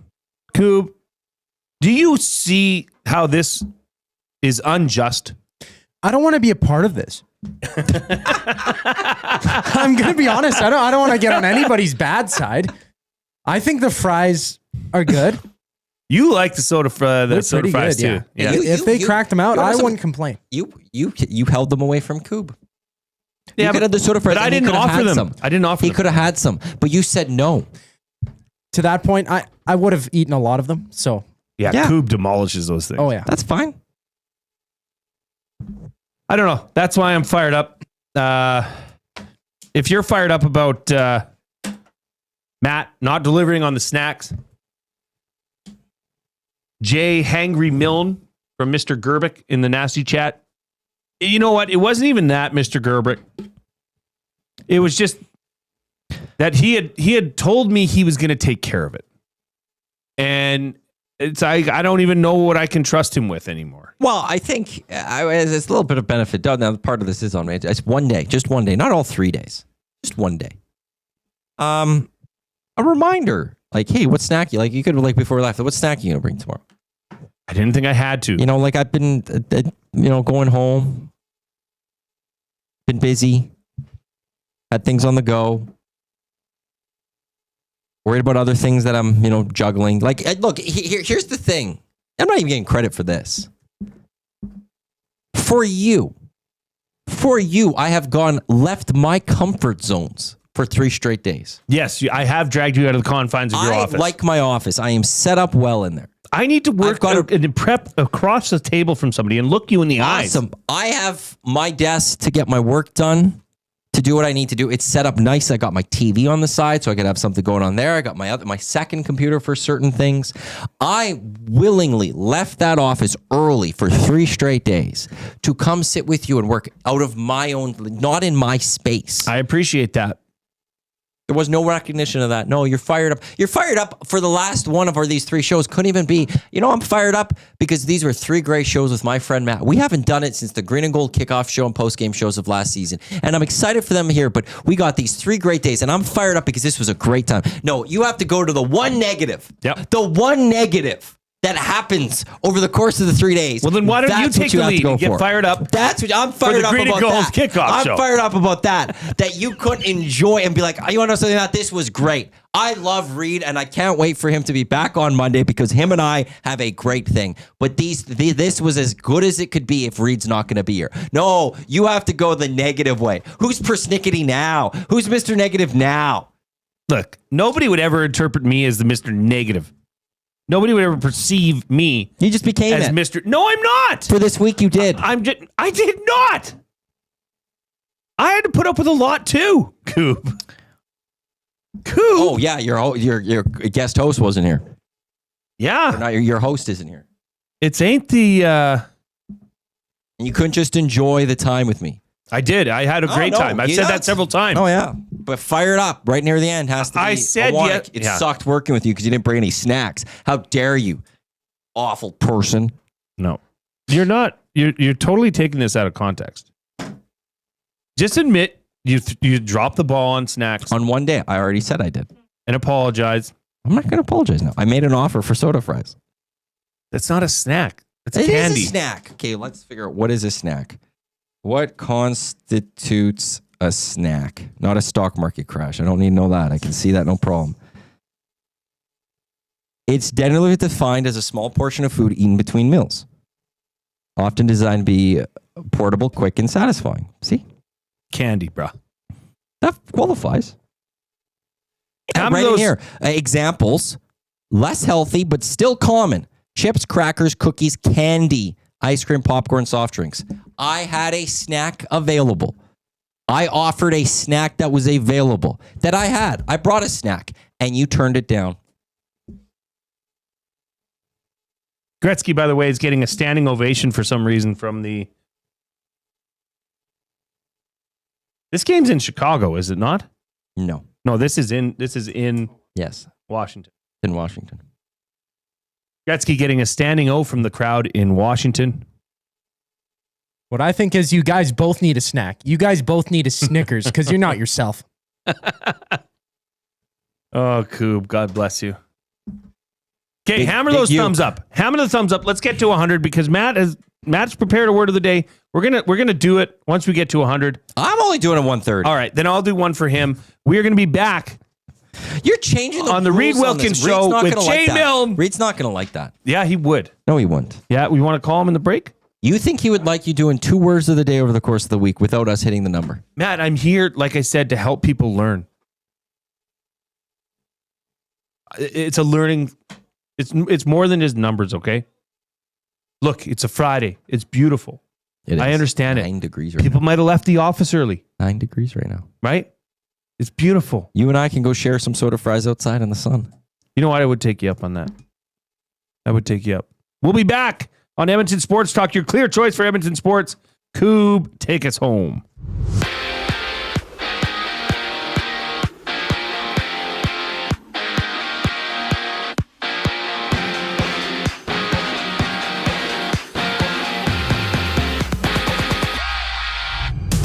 Oilers head coach Chris Knobblock says that Leon Draisaitl will not play tomorrow against the Kings. He sustained a lower body injury that forced him to leave yesterday's game against the Sharks. And right now there's 2 games live. Alex Ovechkin found his 40th goal of the season, placing him 1 goal back from tying Wayne Gretzky's record for the most goals in NHL history. And from Detroit, Marco Kasper and Ben Chirata found the back of the net to take a 2-0 lead on the Hurricanes. Both of those games with just about 5 minutes left in the first. And in the WHL, Edmonton has a chance to move on with a win tonight against Prince Albert in Game 5 of their series for 6 games on tap in WHL playoff action. And on the court, the Raptors challenged the Pistons 10 games around the league. Right now, it's the Jazz up 34-28 on the Pacers. And the Kings hold the Hornets 24-18. Entering the second quarter. This sports update is brought to you by Advantage Sports Medicine and Physiotherapy. Get treated like a pro with their highly skilled crew. Whether you're recovering from an injury or looking to enhance your performance, get the same locker room approach that's trusted by the best in the game. Visit their website at advantagesportmed.ca. The boys might have the word of the day on the other side of the break. We'll find out. I'm Zachary Kubusch, and you're up to date. Get your fix every single game with the GCL Diesel Oil Stream pregame and postgame shows with Tom Gazzola and Hernan Salas. Whether it's breaking down the starting lineup, predicting key matchups, or diving deep into the game's biggest moments, Tom and Hernan are here to give you the best insight and analysis in the city. After the final horn, get the breakdown of every key moment, performance, and player reactions. It's your one-stop shop for all things game day. Catch the GCL Diesel Oil Stream pregame and postgame shows with Tom Gazzola and Hernan Salas, only on Edmonton Sports Talk, your clear choice for Edmonton sports.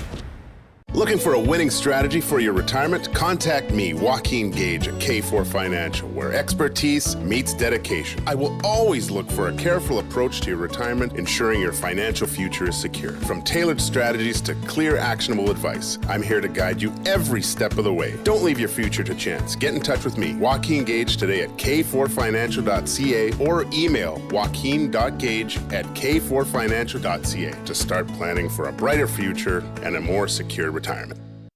Hi there. If you're like me, you like to picture yourself in luxury, even though there's absolutely no way you could afford it. And if you can, well, even better. Thankfully, I picture myself in something that is luxury, but still absolutely affordable, like the all-new Mazda CX-90 from Park Mazda. With the new luxury features like facial recognition settings and quilted detail Napa leather seating, I can pretend to be comfortable with all of my proper settings activated without even touching a button, thanks to Mitch Lewicki and the great staff at Park Mazda. I like to picture Mitch Lewicki as a ninja fighting off evil samurai. Park Mazda, your dealer for life in Sherwood Park off Y Road, parkmazda.ca. Your brand deserves more than just a whisper, it deserves a buzz. At the Hive Product Marketing, they specialize in promotional products that bring the buzz. From eye-catching giveaways to unforgettable keepsakes, they got the perfect products to make your brand stand out and get noticed. Visit the Hive Product Marketing and let them create the buzz your business deserves. The Hive Product Marketing, the official merch partner of Edmonton Sports Talk. Visit them online at thehiveproductmarketing.com.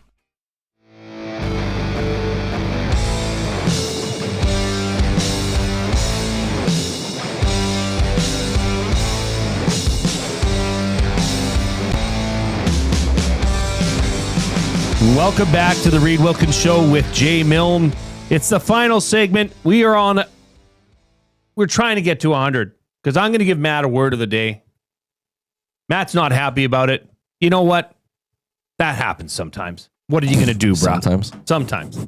We are 3 away. If you haven't already, hammer that thumbs up. Let's get there.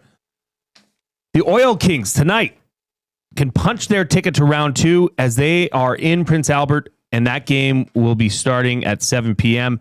As you heard earlier, Leon Draisaitl is out tomorrow, most likely out Monday against Anaheim. But Trent Frederic was skating on the second line pairing. The lines as of today were RNH in between Podkolzin and Arvidsson. Trent Frederic was paired with Henrique and Hyman. Janmark centering Skinner and Brown. Kapanen centering Jones and Perry.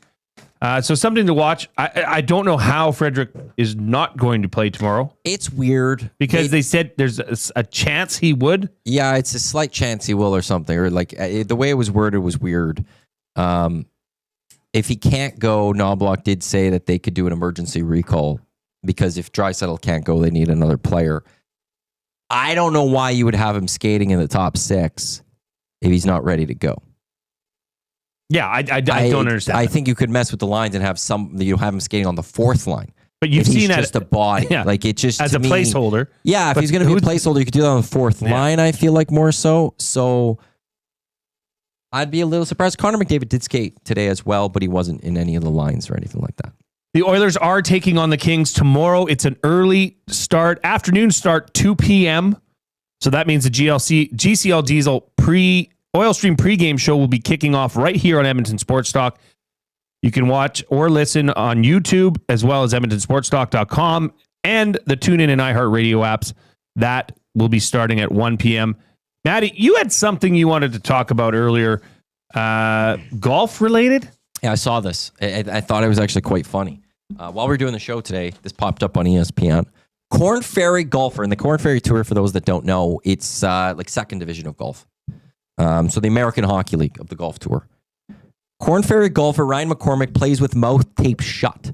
We got a little video for this that YouTube for those watching on YouTube. I guess he hasn't been having fun this year, and he's had a little bit of an anger. So McCormick decided in round 2 of his tournament, he took clear tape and he put it over his mouth, and he golfed with his mouth shut. And I find this fascinating.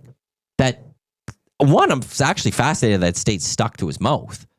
It wasn't like duct tape or anything like that. I'd feel like that would be easy to, like, if you open your mouth, it would come off. Also, like, he played the entire round like this. And I feel like it's something maybe one day I might have to resort to. Tom has talked about that I could have a little bit of anger on the golf course. I've been better over the last few years of controlling it. But that might be one way of doing it. Is just getting some tape and just taping my mouth. Although that isn't my anger is about 50-50 between yelling and slamming my club into the ground.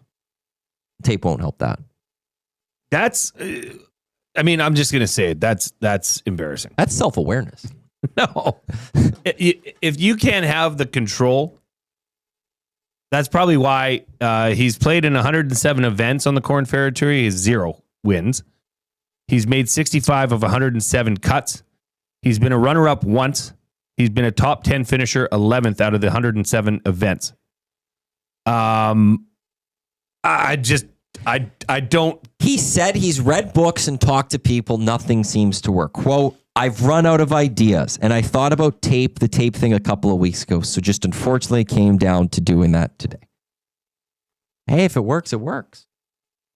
Yeah. I think. But maybe. That's terrible. Just shut up. Well, he can't. That's the problem. Well, then don't do what you're doing. I don't know how you talk to your caddy at that point.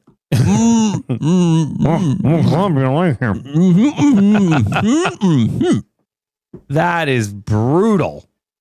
I love golfers.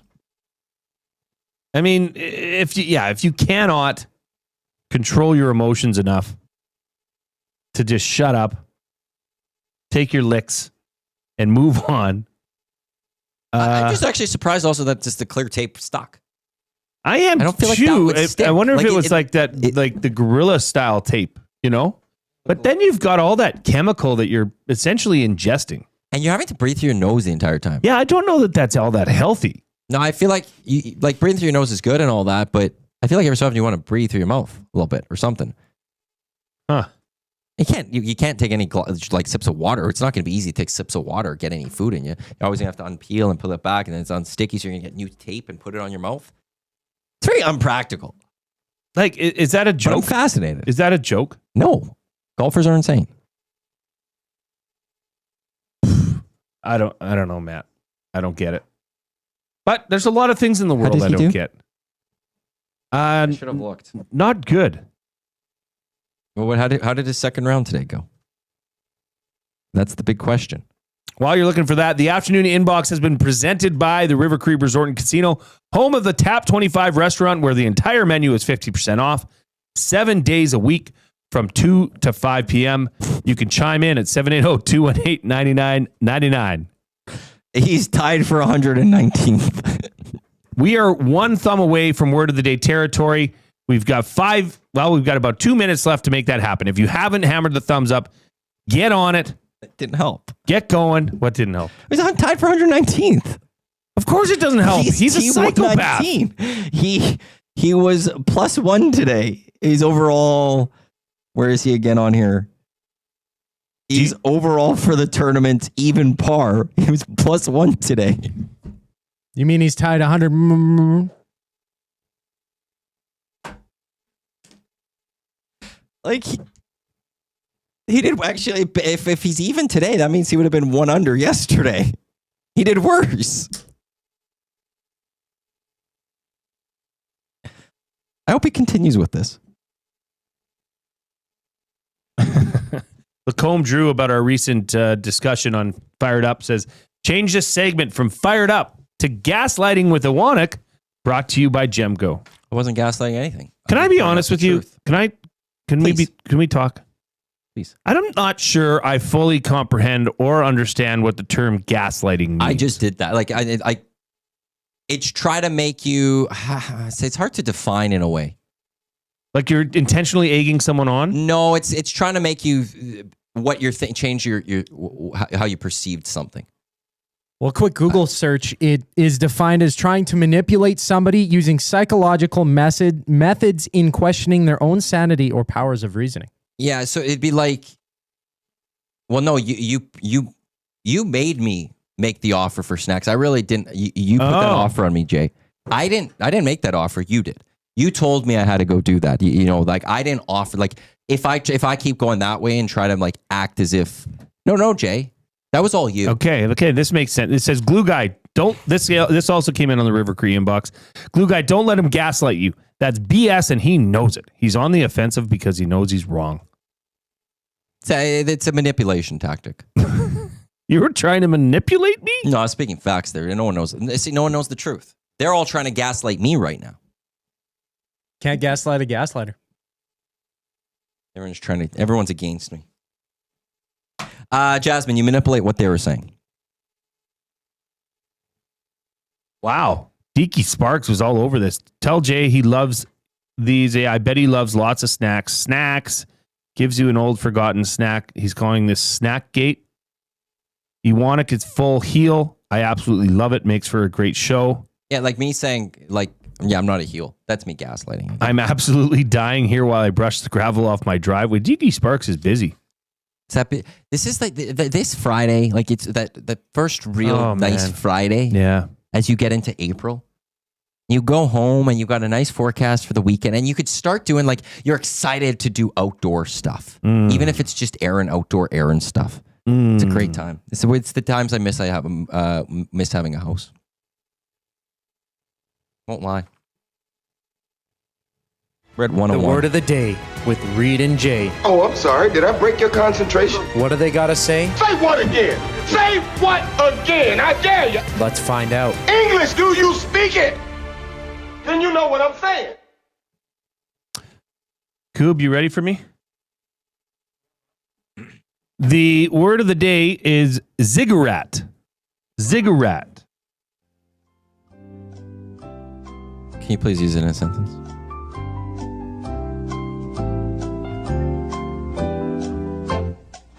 The sandcastle layers made me think of a tiny ziggurat by the sea. Ziggarat.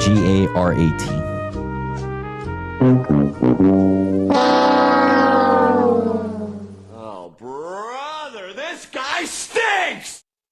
Correct spelling, Ziggurat.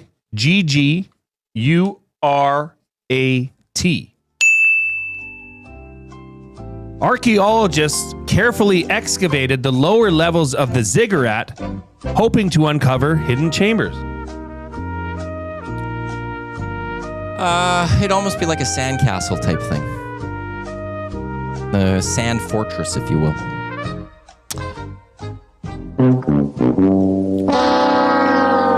I'll give you a half point on the definition there, bruh. A ziggurat is a tiered temple built by ancient Assyrians and Babylonians. Good try. Thank you. I tried. Nasties, I want to take the time. I've been seeing a lot of messages from you for the last 3 days as I've been hosting. I really want to thank you for the words of encouragement. It means a lot to me. I want to thank Mr. Matthew Iwanyk, my good friend and boss, and Koob. And none of this could happen without the man behind the glass, the Koob, the one and only, the Koob. Round of clicks for Koob. You're the man. Thank you guys for doing this. Hey, you're not gonna want to miss tomorrow, 1 o'clock, the GCL Diesel Oil Stream pregame show with Tom, with Hernan. They're going to set up the Kings game. Matthew? 10 o'clock, Hello Hockey. Also, Reid Wilkins on the GCL Diesel Oil Stream pregame show. Oh, really? Yes, I guess he's not under your thumb of holidays anymore, is he? Because I'm such a terrible free person to do for making whatever he wants holidays. to do. You guys have a fantastic weekend. For the Koob, for Matthew Iwanyk, I'm Jay Milne. Take care. Oh!